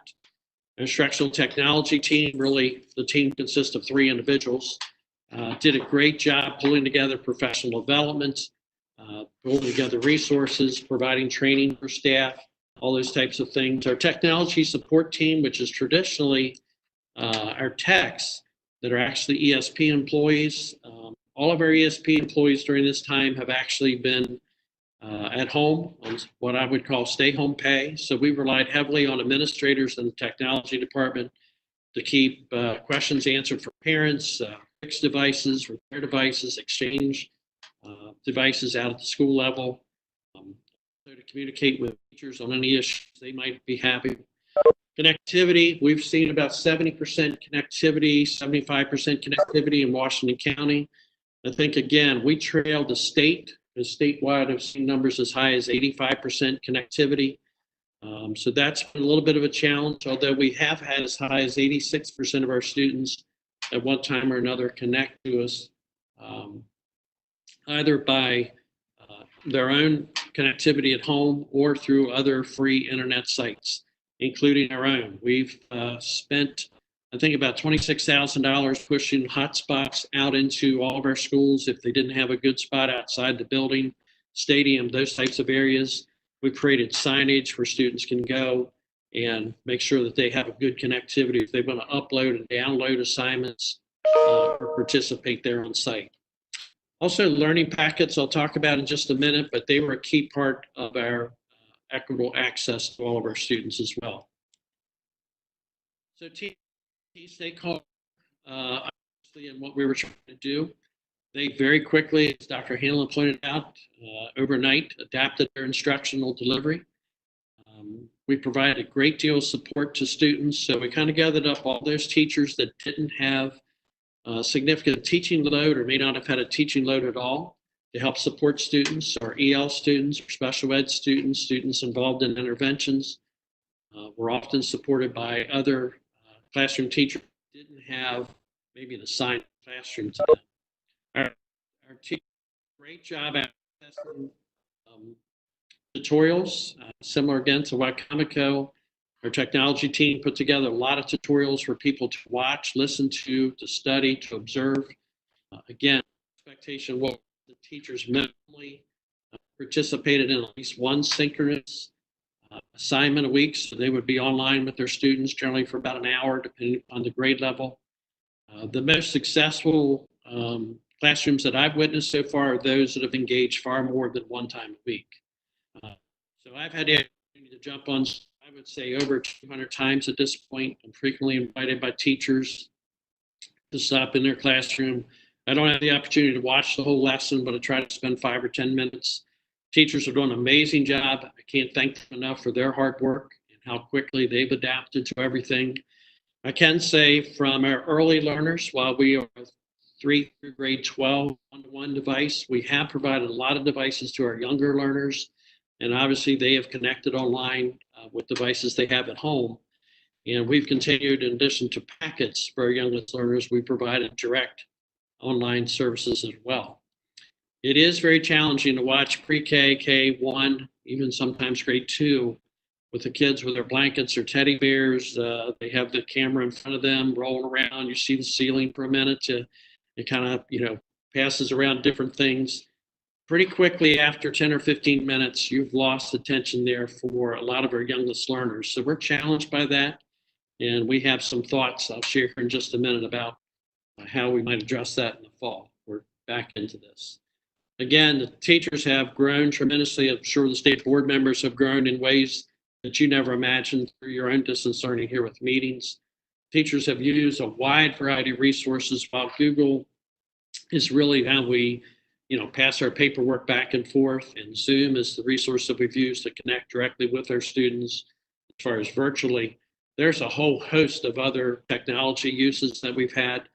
Teachers, the best teachers, have just incorporated what they normally do in the classroom and very quickly have used, I heard Flipgrid was shared, face-to-face time, screen, Classify, the whole Google Suite, the whole series of things they've used in their classroom. And the way they've learned is they've shared with each other. So they've done a lot of professional development within their school and across school districts. And again, just amazing what teachers have done in just a short amount of time. Each teacher has offered virtual office hours where children can drop in for additional help and support. And that's been a big part of our plan. Also, Google Voice, we were able to secure a free version of Google Voice. And that way teachers can use their cell phones, contact students directly, and they do not have to worry about the students having their cell phone number. It kind of disguises all of that. They're able to talk directly with them. Also, our grade practices, different than many of my counterparts, we decided to go ahead and grade through the fourth marking period. And we did that because we kind of were forward thinking, or think we were forward thinking. What if we're into this in the fall? Would we really start out with a pass, fail, or incomplete for the fall? And we just thought we would not. We'd start out somehow grading. So we have continued grading. We have shared with teachers to be extremely flexible with their grading and understanding of where our students are, and that this is very different for them as well. So we will have students that will have an incomplete. A lot of our students will have true grades as well, and we'll work hard. We do appreciate the state board extending the third marking period for the 45-day makeup period, as well as fourth marking period. Traditionally, those 45 days will be important to help some of our students who weren't able to pass at this point to be considered for additional work to try to improve their grade. Administrators are a big part of our stakeholder partnership. I can't thank our curriculum team. Again, Dr. Pugh, Dr. Hanks, Ms. Seiler, really worked hard every week to provide learning goals and success criteria.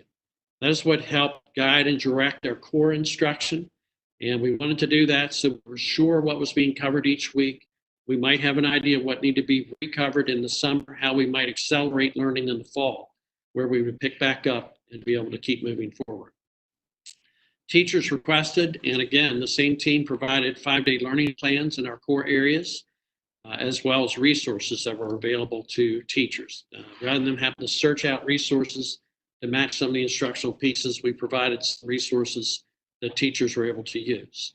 Much like the teachers, our administrative team had office hours, and they were available. Again, our supervisors, instructional supervisors, are available directly with teachers, frequently had grade level meetings, team meetings, whatever they needed to help kind of get over that initial hump of getting started here with distance learning.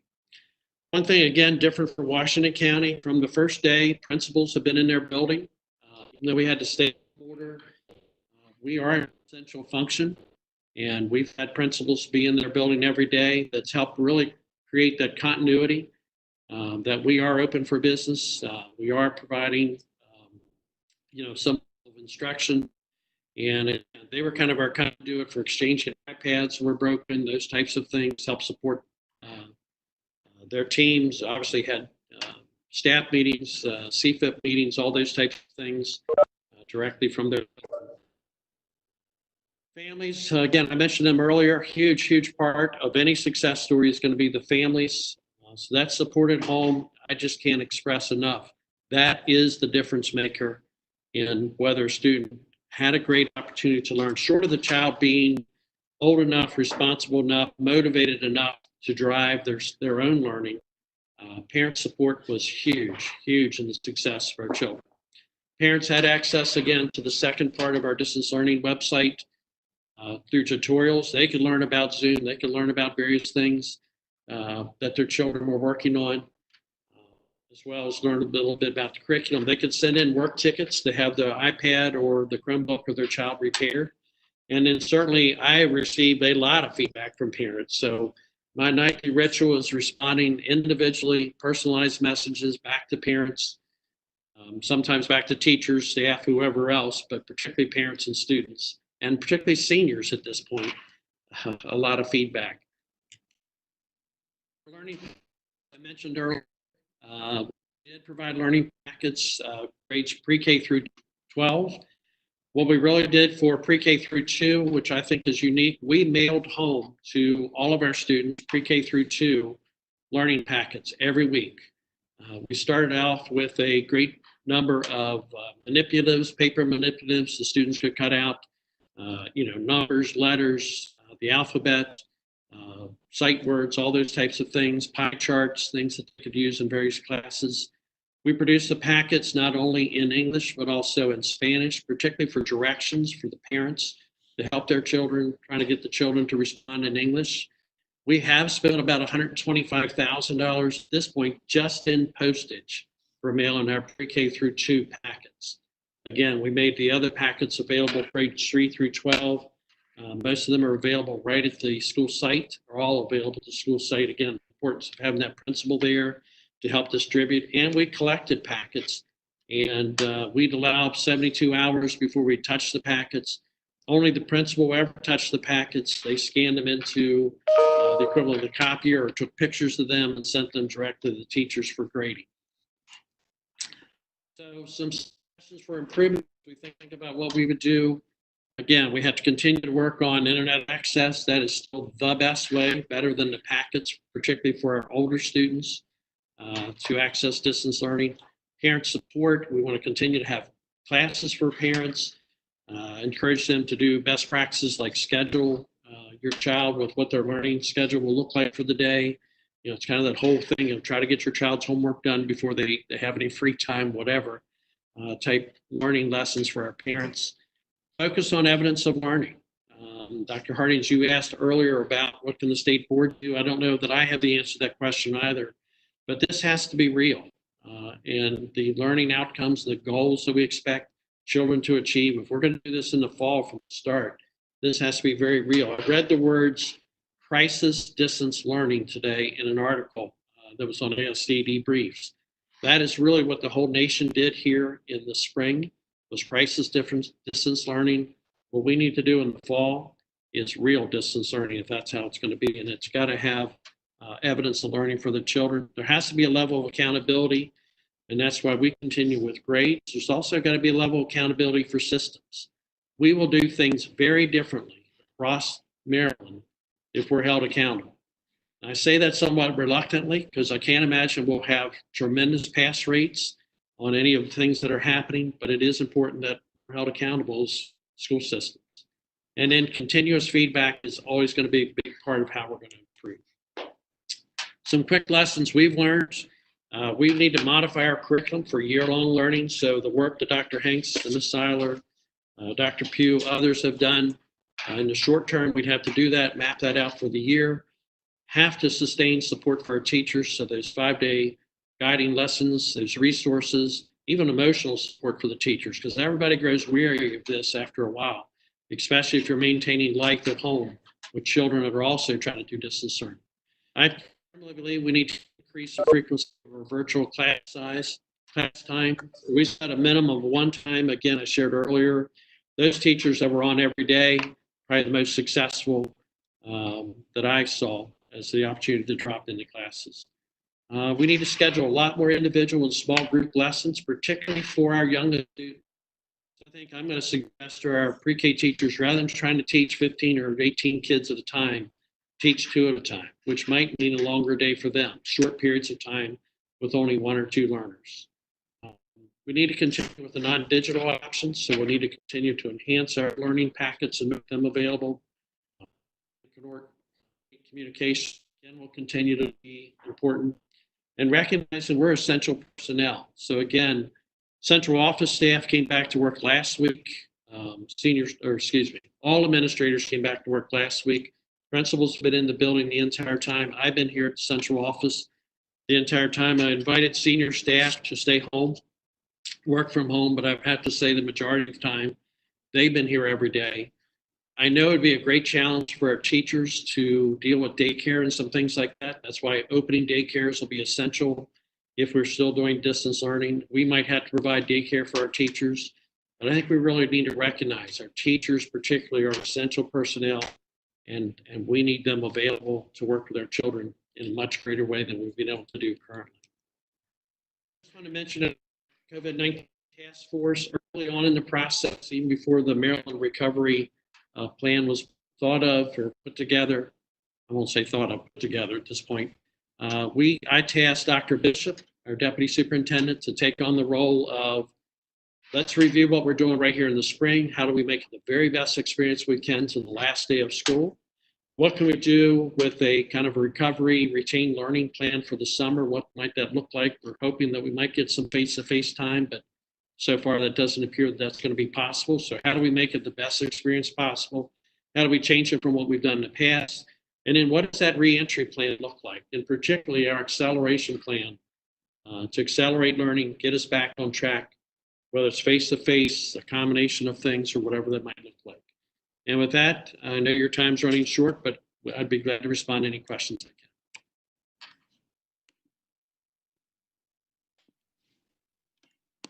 Thank you, Dr. Michael. That was excellent. And I know the board probably has some questions.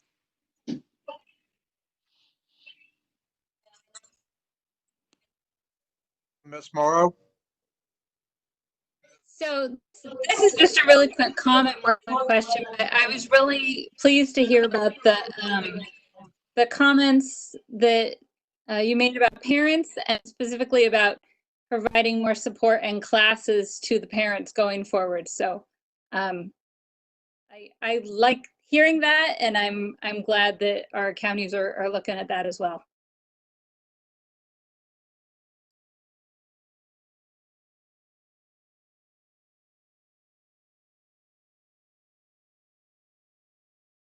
Dr. Hardy? Yes, thank you, General Sumter. And thanks, Dr. Michaels. I liked a lot what you had to say about the accountability thing. I think that's some of what we're struggling with here is, you know, when the diploma says state of Maryland, we got to be sure that a student in Allegheny County or Washington County or Baltimore City or Montgomery County, when it says Maryland, state of Maryland diploma, that it means the same thing. And I think we're struggling with how to make that real in the lives of our students and our administrators and our teachers as we move into what's going to be a very uncertain time. So I think your perspective and caution on that was terrific. So thank you. Other questions, comments? I don't see any hands waving or anyone. So Dr. Salmon? I think, Rachel, do you have a question? I did, but I don't think I'm coming up on the screen. Thank you very much for the presentation, Dr. Michael. You talked a lot about your stakeholders. Who are some of the stakeholder groups that you're calling in on a regular basis to help in the decision making for your county?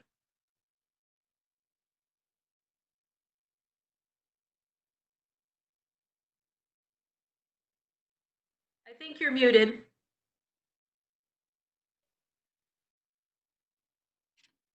Change. Can you still hear me or not?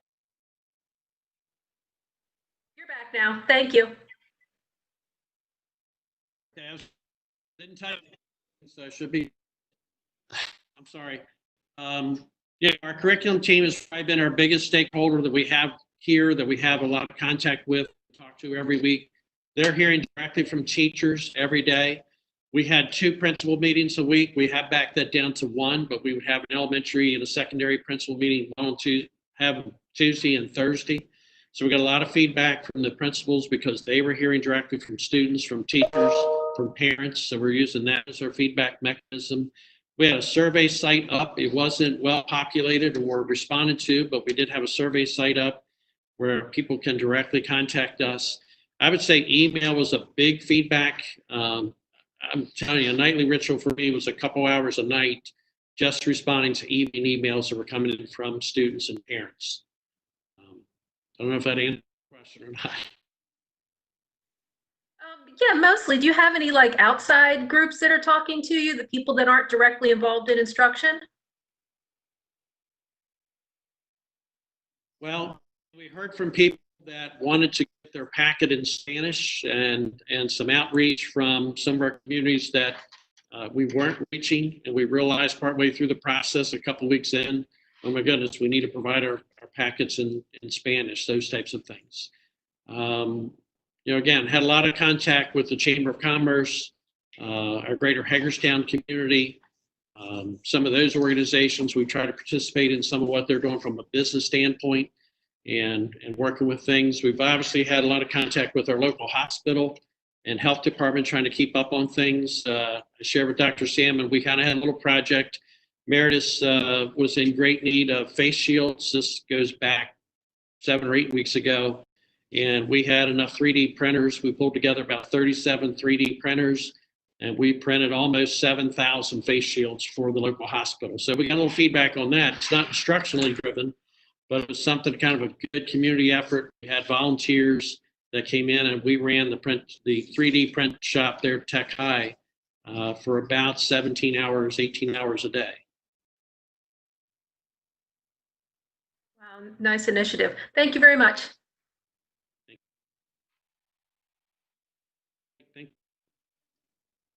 Thank you, Dr. Michael.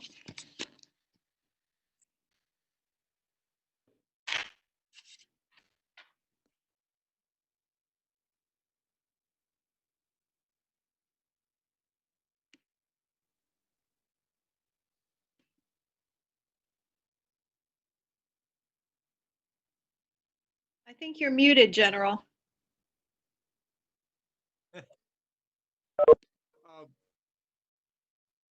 Next on the agenda is the extension request for federal Perkins. Dr. Solomon? I think first we need to do the student participation in distance learning. Oh, flip. Okay. Thank you. So I'm going to ask Dara to lead that presentation, please. Dr. Shaw? Hello, good afternoon, everyone. Can you all hear me okay? Yes. Wonderful. I'm going to share my screen.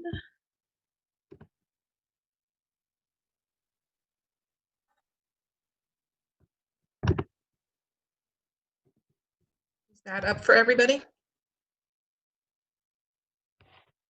Great. So today I'm going to share with you the results of a survey of local school systems that we conducted on the student participation in distance learning. A little bit of background. MSDE surveyed local school systems in early May. Systems were asked to report about the prior 1 week period. The survey was done partially in response to board questions about the way that students were engaging and participating in distance learning, but it's also in response to questions that local school systems had themselves, and so this was very much in the works at that point as well.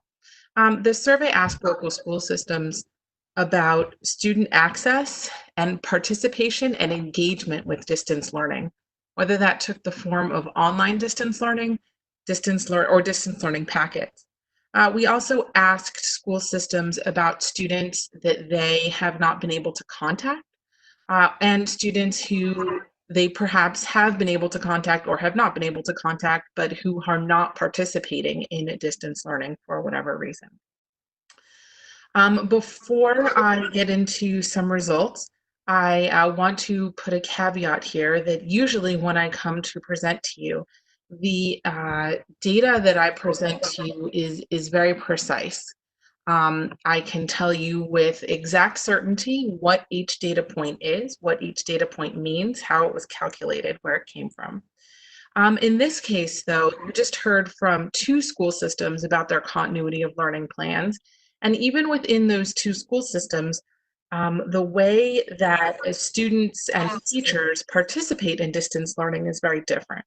So when we asked local school systems about the way that students are participating and engaging in distance learning, we were asking them about potentially very different situations across the local school systems.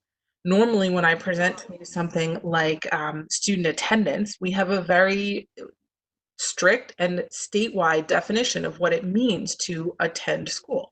Students are expected to be in school for 6.5 or 7 hours a day. If you are present for at least half that time, then you're present. If you're present for less than half the time, then you're absent. We also have very strict data collection protocols for how we get that information from local school systems. Because continuity of learning plans look very different across the systems, and because we don't have uniform data collection procedures because of that, the data that I'm going to show you is not as precise as perhaps you might be used to hearing from me about.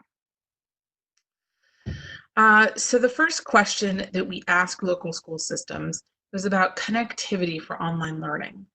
We asked, to your knowledge, what percent of your students have access to the internet, either at home or at a location suitable for accessing online learning activities? The key part of this sentence is suitable for accessing online learning activities. We weren't just asking, how many students had a cell phone or how many students could get to a computer once a week or once a month, but that they could actually use internet connectivity for online distance learning. Of the school systems that responded, you can see the low was less than 30%. The high was an estimated 99%.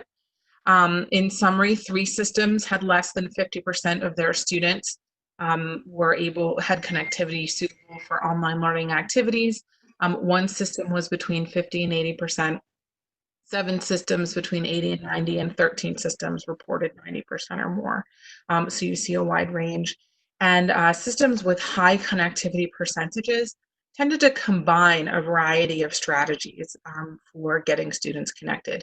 These students had home access, they were distributing hotspots, they created access points outside of schools, and there was free public Wi-Fi at sites like public libraries.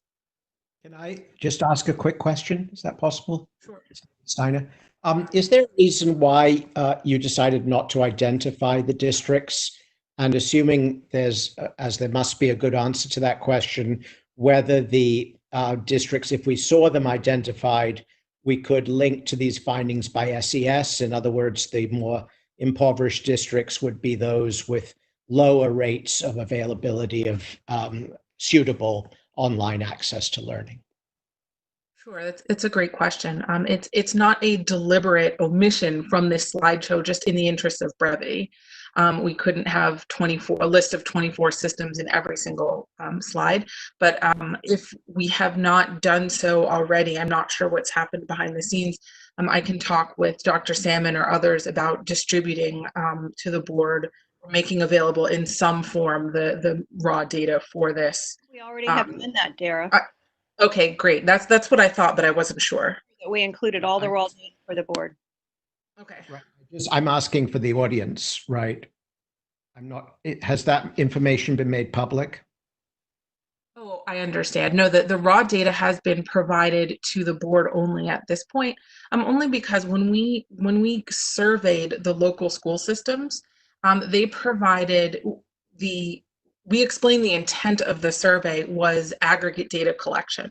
Of course, we shared their more detailed answers with the board, but at this point, the raw data has not been made, I don't want to say suitable, but is not in a state that it should be public, simply because we didn't tell the school systems that the data would be public. In collecting these data, it was portrayed as this is information going directly from the local school system to MSDE. Not that there's anything secret in there, but sometimes they might be talking about a handful of students that we have to make sure follow our data suppression rules, things like that. And so the data were not collected with the intent of being made public, but it's being presented here in the aggregate, not to hide any information, but simply that because it wasn't the intent when it was collected to share it that way. In my view, the public has a right to know if the more impoverished districts are in a challenge situation where they're unable to provide online instruction at close to the rates of more affluent districts, or whether it's that correlation doesn't hold, and some districts that are impoverished have made special efforts to overcome that with some success. I would have thought that's crucial information for the public to know. After all, it's their children. Sure. And I can say it on the flip side too. When we go to this, again, this is just the summary, but the systems with high connectivity percentages combined these different ways of accessing the internet. Some of the challenges for the systems with low connectivity were not just student home access in a necessarily population dense area, but also particularly rural areas as well, where connectivity is not great for everyone, regardless of socioeconomic status. I hope that you can find a way to get the assent of the superintendents, which I understand would be important, and secondly, to put the data in a form that can be shared with the public. After all, this is in many ways the single most important thing we need to know right now, which is what kind of learning is possible and is taking place across the state. Thank you for the feedback, and I'll take direction from Dr. Salmon on that when we've concluded. The next set of questions that we asked were students signing on to distance learning. We defined signing on for them. Signing on to distance learning means that the student's device connected to the online learning platform hosted learning materials, but not necessarily that the student participated. We asked about participation in the next question. Of the school systems who are collecting data on students who sign on to online distance learning, 21 of them are collecting data. And in the past week, what percentage of eligible students signed on to online distance learning? Eligible meaning the students who were supposed to sign on.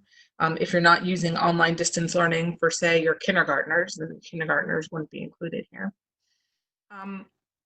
But the school systems that were able to report, the low was 73% of eligible students had signed on to online learning. The high was 99% of eligible students signed on to online learning. And again, you see the distribution, 9 systems, somewhere between 3/4 to 90% of the students were signing on to online learning, and in 6 systems, 90% or greater.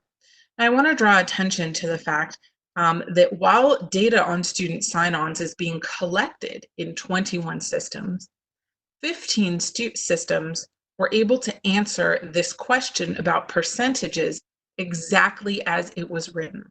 This was when I began the presentation to talk about the precision that is possible given that online learning looks different in every system and that data collection mechanisms are different in every system. So those 9 systems and plus the 6 systems are the 15 that are able to answer this question exactly as it is written. What percentage of eligible students signed on to online distance learning? However, in 7 other systems, they have related data to this question. This is a great example of the limitations of not only a non-standard definition, but the limitations of the technology that is being used to collect this data. For example, local school systems are using different online platforms. Some are using Google Classroom, some are using Schoolology, some are using Blackboard. Well, one of those platforms one of those platforms does not differentiate between student logins and teacher logins. So when they get a report of quote unquote attendance or logging on to distance learning, the instructor or the school system is not able to tell which of those, whether it's all students or which of those counts for students and teachers.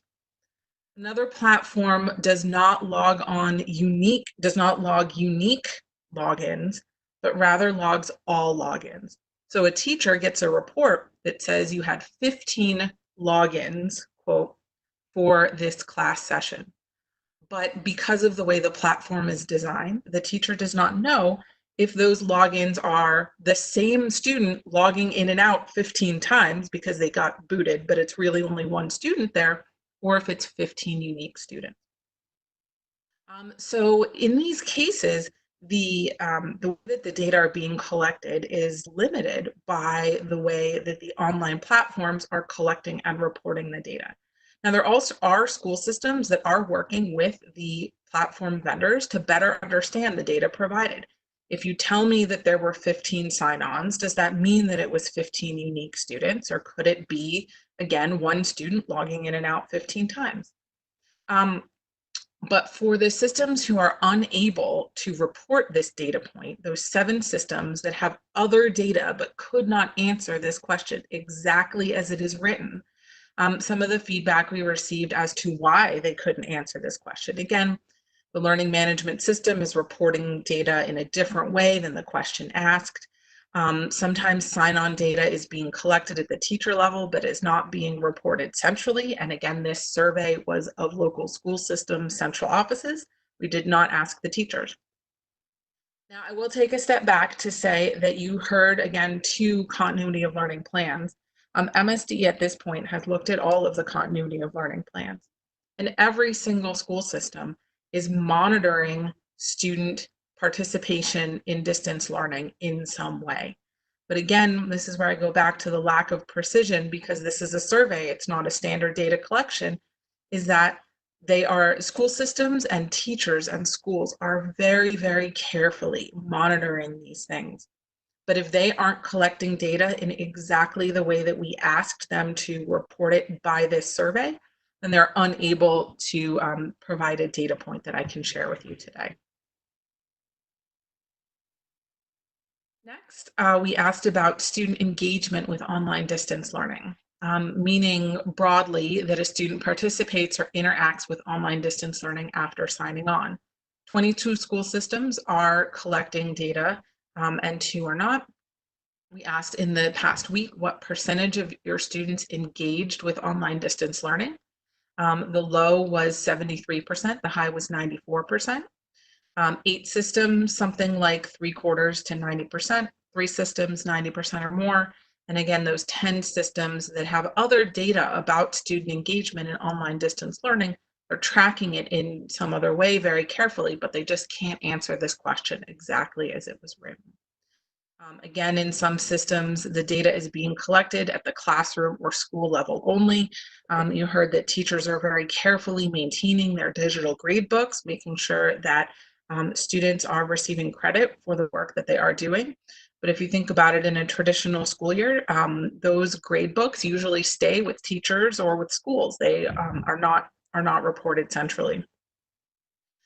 Some school systems have accurate data, for example, about how many tasks were completed, but not how many students completed them.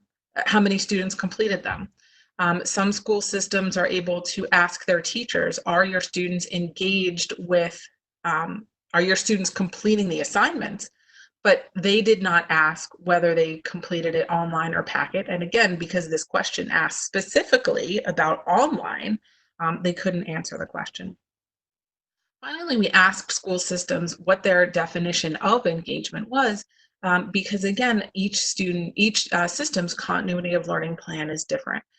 So one system, for example, said that we're counting that a student is engaged if they've logged on at least 3 times per week, if they've participated in one synchronous learning opportunity, a class time, something like that, if they've interacted with the teacher during office hours, if they've completed assignments. So the definition varies depending on the way that the school system is implementing their continuity of learning plan.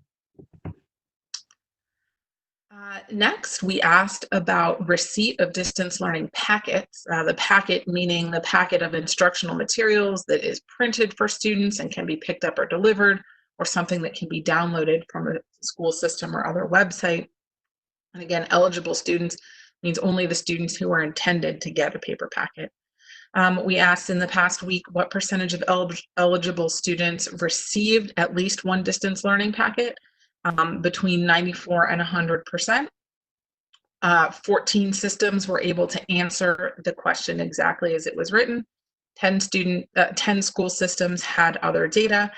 Usually we asked again, if you have other data, please explain. And those 10 systems said were able to confirm that they made the packets available, but they can't confirm receipt of the distance learning packet. Packets may be mailed, downloaded, picked up at the schools or a mail distribution site or another location. And I think it's important to say that depending on the system, students, it could be that all students are getting the packet as the primary or sole source of distance learning. The packet could be used as a supplement to online distance learning. So, watch this online lesson or participate in this online activity. Sometimes only to students in certain grades or subject areas, only to students without reliable internet access, or only students who request them for whatever reason that may be. Depending on the school system, it may be as few as a handful of students who are actually intended to receive a paper packet, up to all students are meant to receive a paper packet, again, depending on the way that the school system has chosen to implement their continuity of learning plan. Finally, we asked about engagement with distance learning packet, meaning that the student interacts with the packet in some way after they received it.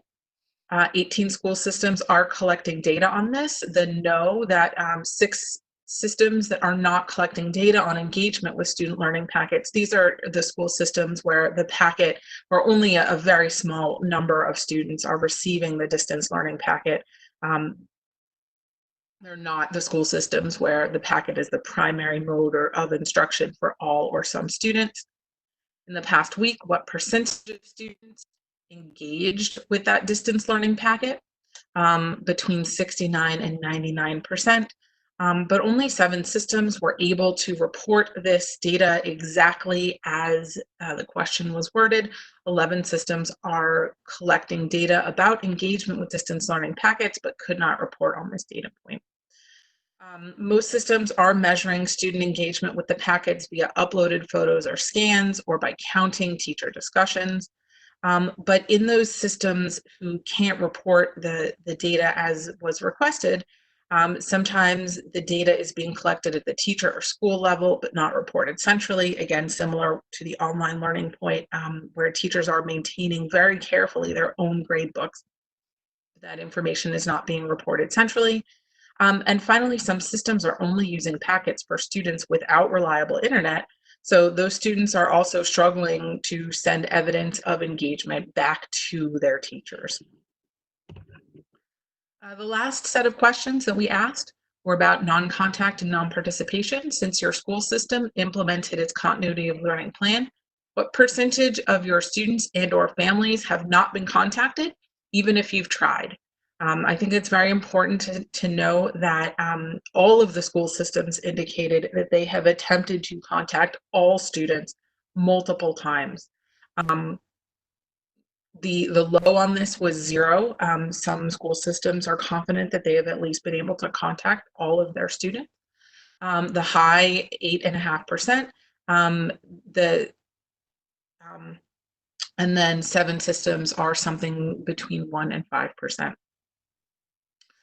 Finally, we asked, since your school system implemented its continuity of learning plan, what percentage of students have not participated in distance learning? These students may have been contacted for any reason, but at this point, these are the students who the school system knows where they are, but has at least contacted them, but they have not participated in distance learning, and that's between 0 and 15%.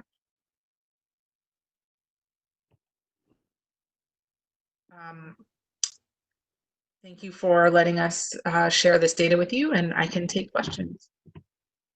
Questions for Dr. Shaw?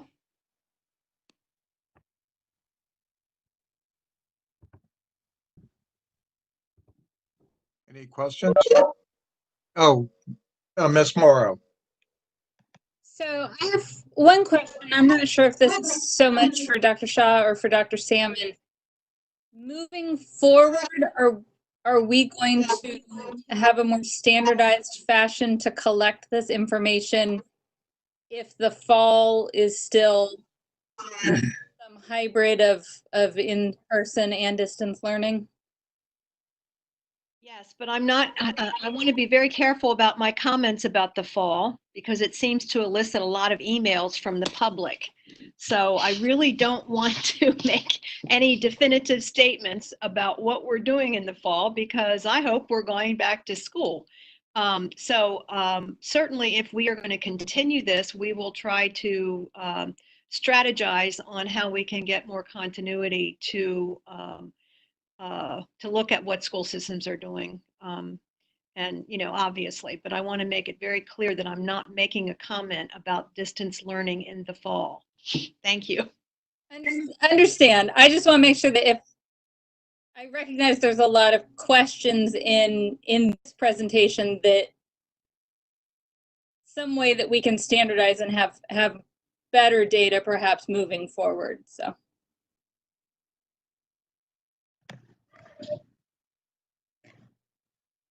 Ms. Haley? I apologize if you covered this because I had to step away for a minute. So my question is, those students that are missing, we haven't been able to contact them. Can you speak a little bit more about how we might address that in the fall if we were to continue in this mode?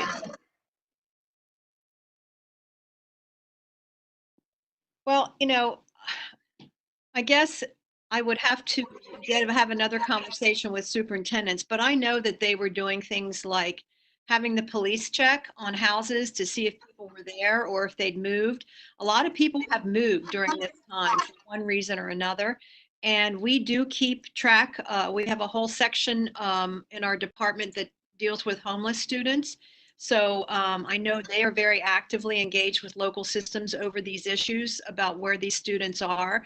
So I think we're still actively engaged in trying to figure out where they are. I don't think we've ever stopped looking for them.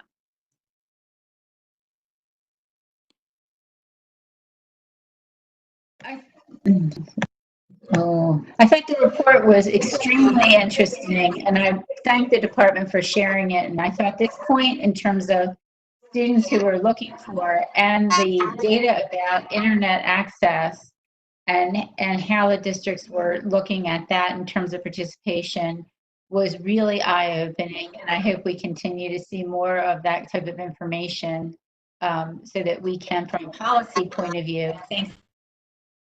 So thank you so much for sharing this data. Very welcome. Any other questions, comments? If not, now we will move to the extension request for the federal Perkins funds. Thank you, General. And I'm going to ask Dr. Williamson to bring forth that waiver. Good afternoon, General Sumter, Ms. Halley, Dr. Salmon, members of the board. I'm here today representing Ms. Tiara Booker Dwyer, our State Assistant Superintendent for the Office of the Division of Career and College Readiness. The Coronavirus Aid, Relief, and Economic Security Act, or the CARES Act, authorizes the Secretary of Education to provide waivers of specific requirements due to circumstances created by COVID-19. The Maryland State Department of Education, with the permission of the State Board of Education, has already submitted waivers associated with extending the availability of funds for the Elementary and Secondary Education Act. Recently, the United States Department of Education released an invitation for states to submit waiver requests to extend the period of availability of state formula grant funds authorized by the Carl Perkins Technical Education Act, the Perkins Act. The Maryland State Department of Education receives approximately $17 million in federal Perkins funds to support career and technical education in local school systems, community colleges, adult correctional education facilities, and juvenile services education. COVID-19 related closures impact the ability to obligate fiscal year 2018 federal Perkins funds by September 30, 2020. Those funds were received by our systems in July 2019.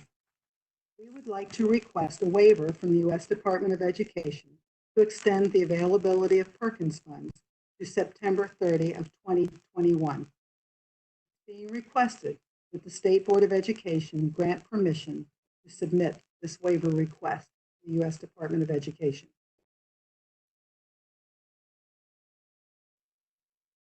What is your pleasure, board members?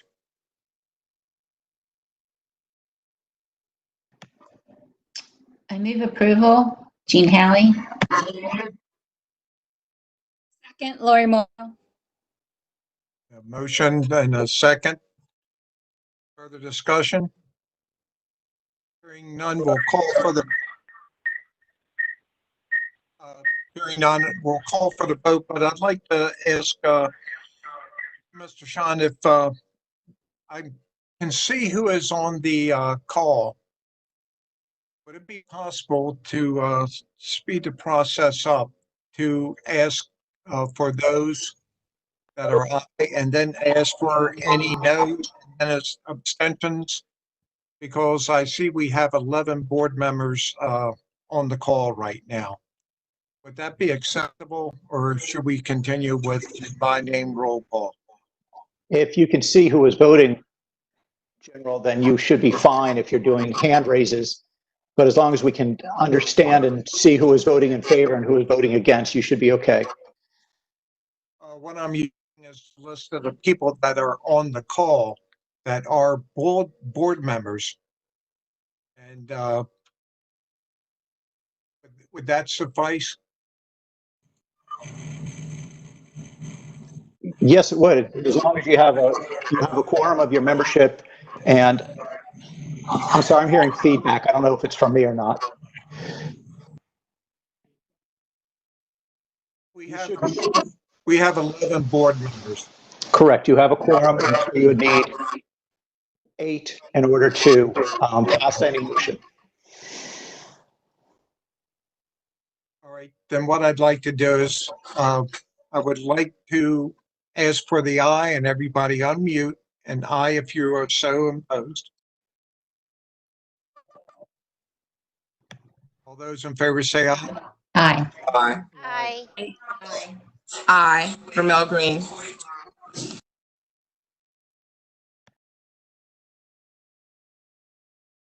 Are there any noes? Abstentions? The only one I don't have the name for is the call-in. Senator Bates, would you verify that you're on the line and you're caller 5?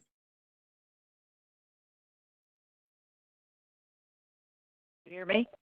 Yes. Okay, thank you. So with that, that verifies that 11 individuals voted. Is that acceptable, Mr. Sean? Yes, I did not hear any noes. I did not hear any abstentions. Carries. Next is the request for waivers related to assessments due to the COVID-19 pandemic. Dr. Solomon? Thank you, General. And I'd like Mary Gable to come on and present that. And she's going to actually do the rest of the waivers, so you can call on her individually, General, once we get to each one of those. Thank you. Thank you, Dr. Thank you, Dr. Salmon, General Sumter, Ms. Haley, members of the board. Regarding the request for waiver related to assessments, as you were aware, the U.S. Department of Education granted a waiver to all states that no assessments would need to be administered in the spring 2020. At your April 14th state board meeting, you approved a waiver for seniors from participating and passing assessments in Algebra 1, English 10, and American Government, and for participating in the Maryland Integrated Science Assessment. Given the continued closures, as we're aware, through the end of the school year, and the lag between the time that students left their classrooms or finishing the school year and the fall 2020, given the lag of completing courses to the assessment, the potential of a staggered opening as we open schools in the fall of 2020, as whatever way that is, the Maryland State Department of Education is requesting a waiver for all students who passed Algebra 1, English 10, and American Government, and the high school assessed science courses in 2019-2020 school year from participating and passing assessments in Algebra 1, English 10, and/or American Government, and for participating in the Maryland Integrated Science Assessment, that's MISA. This request includes a waiver from completing the bridge plan for Algebra 1, English 10, and our American Government for any student who was to be reassessed or complete the bridge plan in the 2019-2020 school year. With that, we're available for any questions. I request approval, I request that Dr. Salmon is requesting approval of the identified waivers. Open for questions. Other questions? Ms. Morrow? So my only question, thank you for bringing this to us, because this is definitely something that I had worried about a couple months ago. In terms of high school students then, will this eliminate any standardized testing that they're doing in the fall for the state level, or will we still be doing some sort of diagnostic tests for math and reading in high schools? This waiver is for the request for students as a graduation requirement. Assessments for the fall, I believe, are under discussion. So I don't know. I certainly can't answer that question right now. I think assessments are still under discussion, but this does remove the requirement for those students that are completing those courses. And we always say passing because that's, you have to still get the credit from having to take and pass and those assessments related to those courses that I mentioned. Thank you. Okay, thank you. Certainly.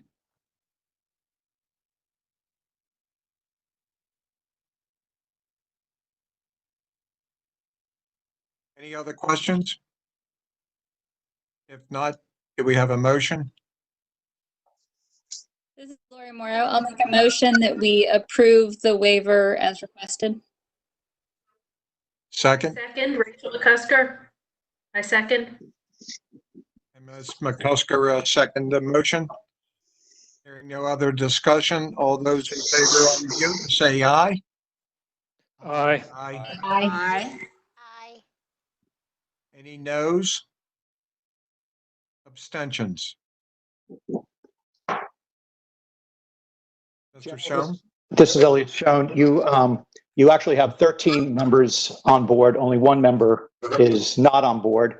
And I heard more than 8 positives. There were no no's and no abstentions. All right. Thank you very much. And you may want to correct for the record, General, that in the previous vote, there were also 13 members voting. Ms. Haley, were you back for that vote? I was back for that vote, yes. Very good. And then so that's just Metro Phelps. That's not there. All right, then. Next item, Ms. Gable, Yes, sir. timeline requirements for administration. Yes, sir. The timeline requirement for the administration of the kindergarten readiness assessment. As you're aware, this is an assessment that is given to kindergarten children as they enter school to assess where they are. There is a requirement, a timeline requirement to complete that assessment by October 1 for the administration of the KRA. We're requesting a waiver of that October 1 due to the opening of schools as it is determined in the fall, to request the extension from October 1 to November 1. And also that would in turn mean that the department would need through December 15th to turn those results around. So it's a 45-day period. Generally, it was from October 1 to November 15th. We're asking for an extension of that timeline from to November 1 for teachers to administer the KRA, and then through December 15th to turn around that data. I'm sure if it's the data is ready earlier, they will release it, but we're requesting a waiver of the timeline for the administration. I'm happy to take any questions. Questions of regarding this issue? Hearing none, do we have a motion? Ramel Green, so moved. Thank you. Second? This is Noreen Badbury. And by Ms. Bodway. Hearing no other discussion, all those in favor unmute and say aye. Aye. Aye. Aye. Aye. Noes? Abstentions? Mr. Schoen? General is unanimous. Thank you very much. Ms. Gable, the next item is environmental education. Thank you, sir. This is COMAR 13A.04.17. This regulation comes before you for adoption. This regulation came before you on January 28th, the state board, when you granted permission to publish the regulation. It was published in the Maryland Register from March 22nd through March 27th through April 27th. During that time, 4 comments were received. 2 of the 4 comments expressed support. The comments were from environmental stakeholders. Those comments are in your packet for review. The comments were reviewed by our environmental folks. The goal of completing these environmental literacy standards, as was explained in January, is to reduce the redundancy between the environmental literacy standards and the content area standards. These content area standards are taught through the Maryland Next Generation Science Standards, and there have been concerns about the overlapping of that. The development of these standards was based on a committee of teachers, district environmental literacy specialists, university representation, and private citizens gave impact into the development of these standards that you saw before you in January. Based on a review of the comments that were made, the Maryland State Department of Education does not recommend any changes to the proposed regulation and requests your adoption of COMAR 13A.04.17, environmental education. Thank you. Open for any questions. Questions of Dr. Gable?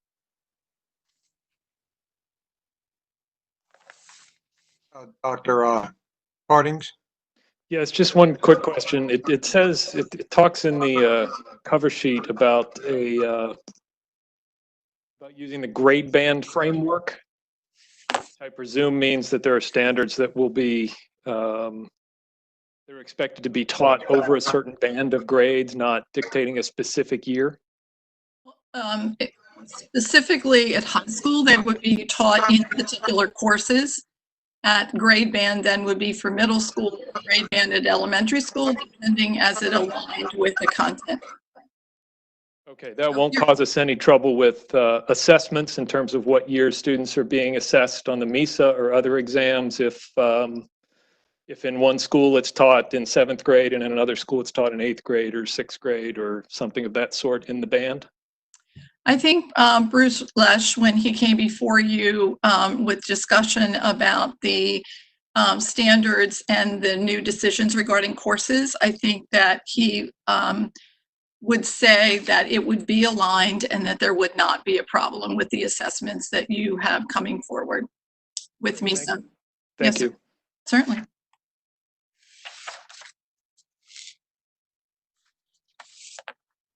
Other questions? Hearing none, do we have a motion?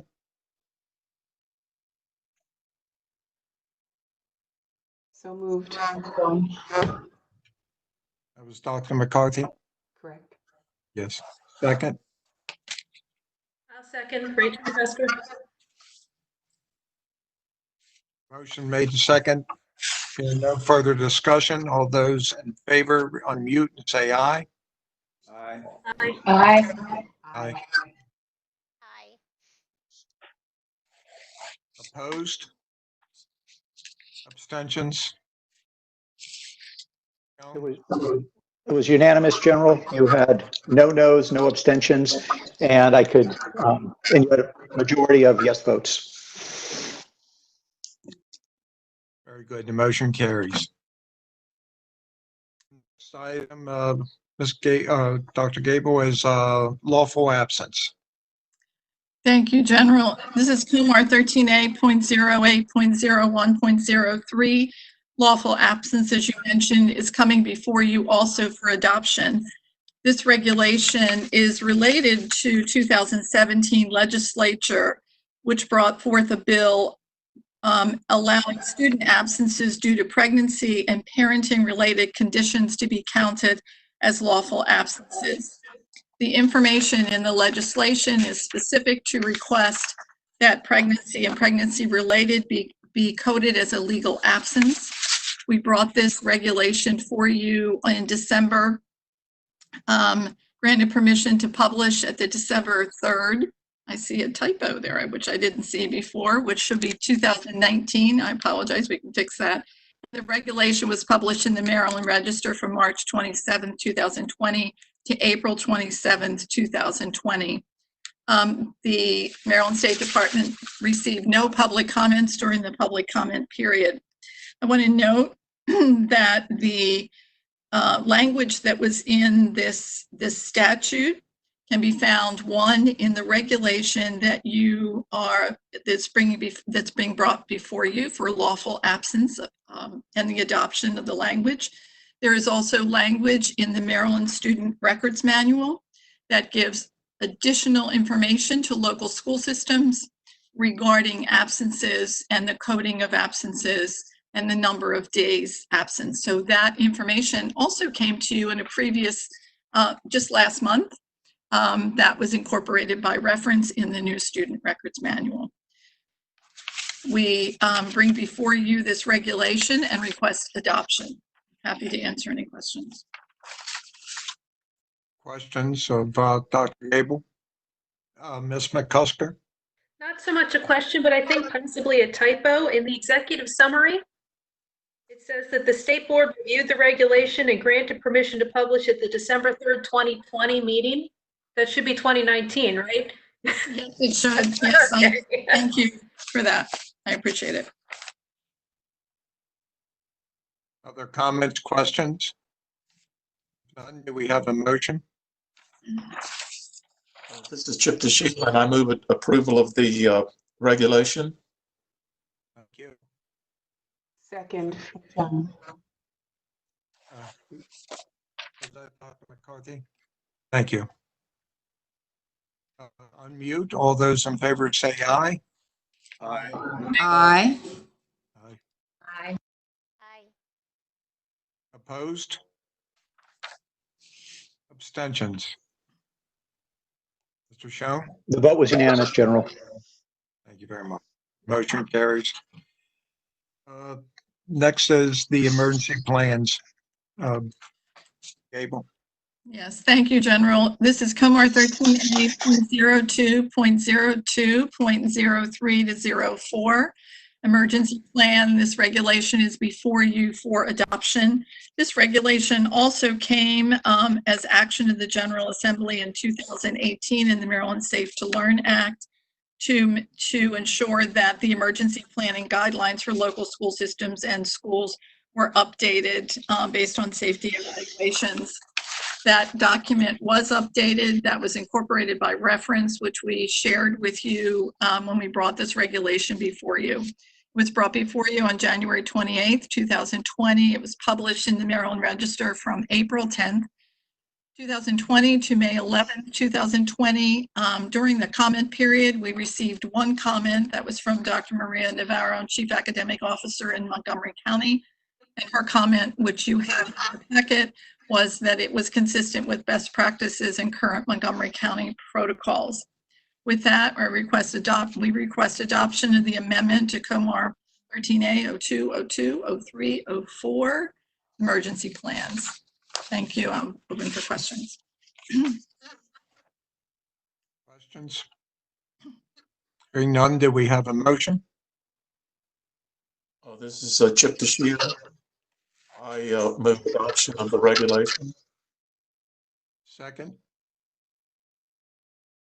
So moved. McCarthy. Thank you very much. Further discussion? Hearing none. All those in favor, unmute and say aye. Aye. Aye. Aye. Noes? Abstentions? Mr. Schoen. The vote was unanimous, General. There weren't any no votes, and I did not hear any abstention votes. Thank you very much. Thank you, Mary. Thank you. Dr. Solomon, the Item. calendar modification requests. Yes, Teresa Danzler will be presenting those. Thank you, Teresa.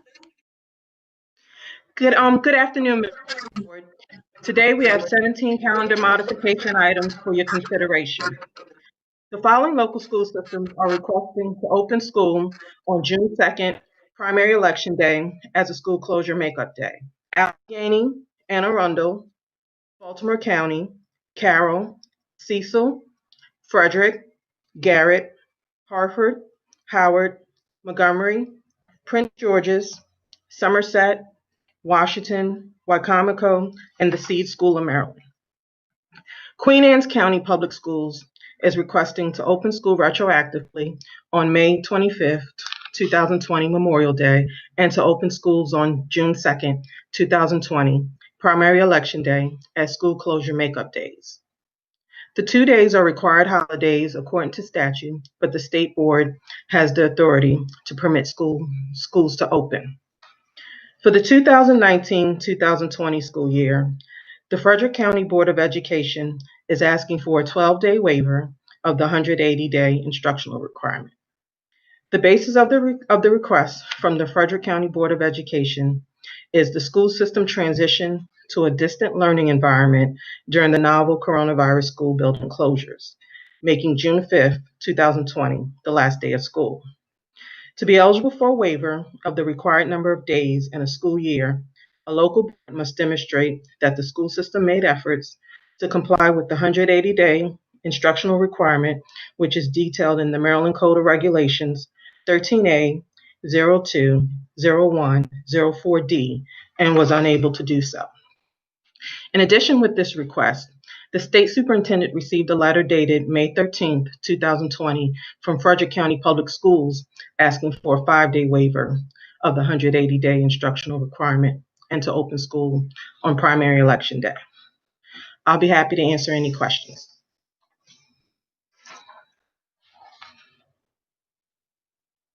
Questions?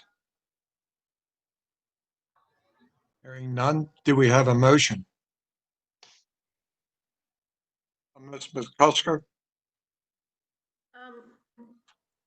Did Frederick County on their waiver, I'm sorry, I don't have it right in front of me at the moment. Did they have evidence that they tried to make up those extra 7 days beyond the 5-day waiver?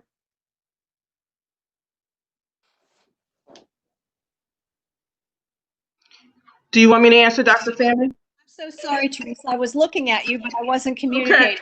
Okay. Do you want me to respond? Yes, please. No, there isn't any evidence of other than the second request of the holiday request. That's the only effort to amend the calendar. Thank you. So You're General, welcome. if I could make a suggestion, I think it would be better to split these and do the recommendations of the department for those that were asking to go on dates that were clearly holidays. I think could go as one vote, and then I think we need to separate the next one out because my recommendation is that we approve the 5-day waiver for Frederick County, but not the 12-day waiver. So if we could take those as two motions, I think it would make it clearer for the public. And so we are splitting it. Frederick County will be considered separately. So for all the others, which were, one more time, Garrett, Allegheny, Queen Anne's, Hartford, Anne Arundel, Wycomico, Prince George's, Cecil, Somerset, Washington, Baltimore County, Carroll County, Howard County, Montgomery County, and that would be it, except for Frederick County for the 5 days. Am I correct in that? Also the Seed School. All right, very good. I did not see that one. Okay. I move to approve the request to add the extra day. And that was Ms. Bobley? Lee. Rosalie, Dr. Lee, thank you. Lori Morrow, I'll second. Motion made in second. Hearing no further discussion, please unmute. All those in favor say aye. Aye. Aye.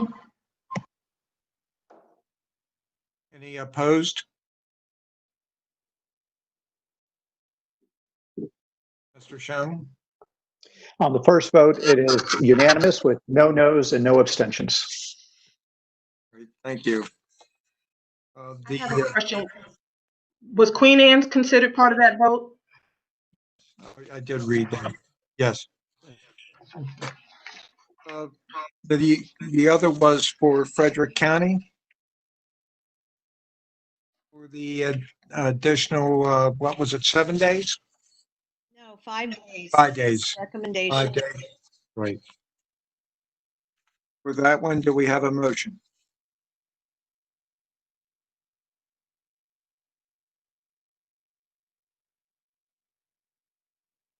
Do we have a motion for the denial of the other days? Frederick? General, can I just, Yes. for a point of contact, I think I can award the 5 days to the Okay. Frederick Board, correct, Teresa? Yes, that's correct. With the vote that we gave you previously. Yes, right. I just want to clarify All that. right. Then we also, are we in agreement that they can use the day, which was June 2nd, correct, Teresa? Yes, So you would be voting on whether they can use that day to go to school, because they were not included in the last vote, correct, Teresa? correct. They Yes, were they for the were. original for June, it should have been for the June 2nd. Right. So that's the vote. And then you have to consider the request for this, for the 12 days. All right. So I saw where they were twice. I've got it now. Okay. I see This where is, they were twice. this is Rosalie, and I move to approve the adding the extra day of June 2nd to their calendar of days. For a second. I second Jean Haley. Further discussion? Hearing none. All those in favor say aye. Aye. Aye. Aye. Opposed? Abstentions? Gone. So on the second vote, it is unanimous with no noes and no abstentions. And then the last item is the one that you can do. Days. I'm sorry. The request for 12 days of the waiver from school. That, just to clarify, that waiver came from the board. The waiver for the 5 days came from their superintendent. This is Noreen. I'm happy to make the motion to deny that request of interest being fair to the other school systems. Thank you. Second, please. This is Chip DeShiel, and I second the motion. Motion made in second. Hearing no further discussion. All those in favor say aye. Aye. Aye. Aye. Aye. Opposed? I'm sorry, did I hear a no, General? Yes, that's what I was getting ready to ask. Were there any noes? Any abstentions? The vote was unanimous, General. Thank you very much. Motion carries. Thank you. Mr. Schoen, do you have any, would you like to read the opinions? Yes, sir. The State Board has 4 decisions on opinions to announce today. The first is Shane and Kimberly G. versus Carroll County Board of Education. This was a bus stop request. It's opinion number 20-20. The State Board affirmed the local board decision. And Francis P. versus Baltimore County Board of Education. This was compensatory services for a student in adult detention. It's opinion number 20-21. The State Board reversed the local board's decision to deny compensatory services, and the board remands back to the local board to determine if the student requires compensatory services. The third is Aaron R. versus Montgomery County Board of Education. This related to a student's class schedule. It's opinion number 20-22. The State Board affirmed the local board decision. And finally, we have Tylea Worthington versus Baltimore City Board of School Commissioners. This was a teacher evaluation matter. It's opinion number 20-23. The State Board reversed the local board decision and remanded for further action. The State Board is also issuing 3 orders today. Victor and Sandra B. versus Anne Arundel County Board of Education. This is order 20-11. The appeal was prematurely filed. Second, Renice E. versus Howard County Board of Education. This was an appeal that was untimeliness of an appeal. This is Order 20-12. And finally, Vicki Raymond versus Harford County Board of Education. This was a request for reconsideration of a prior board decision. It's Order 20-13, and the reconsideration was denied. That is all that I have, General.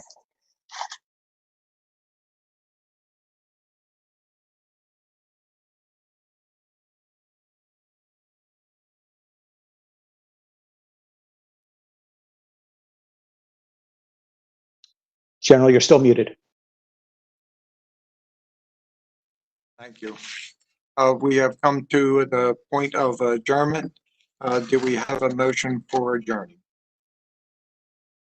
This is Chip DeShiel, and I move we adjourn.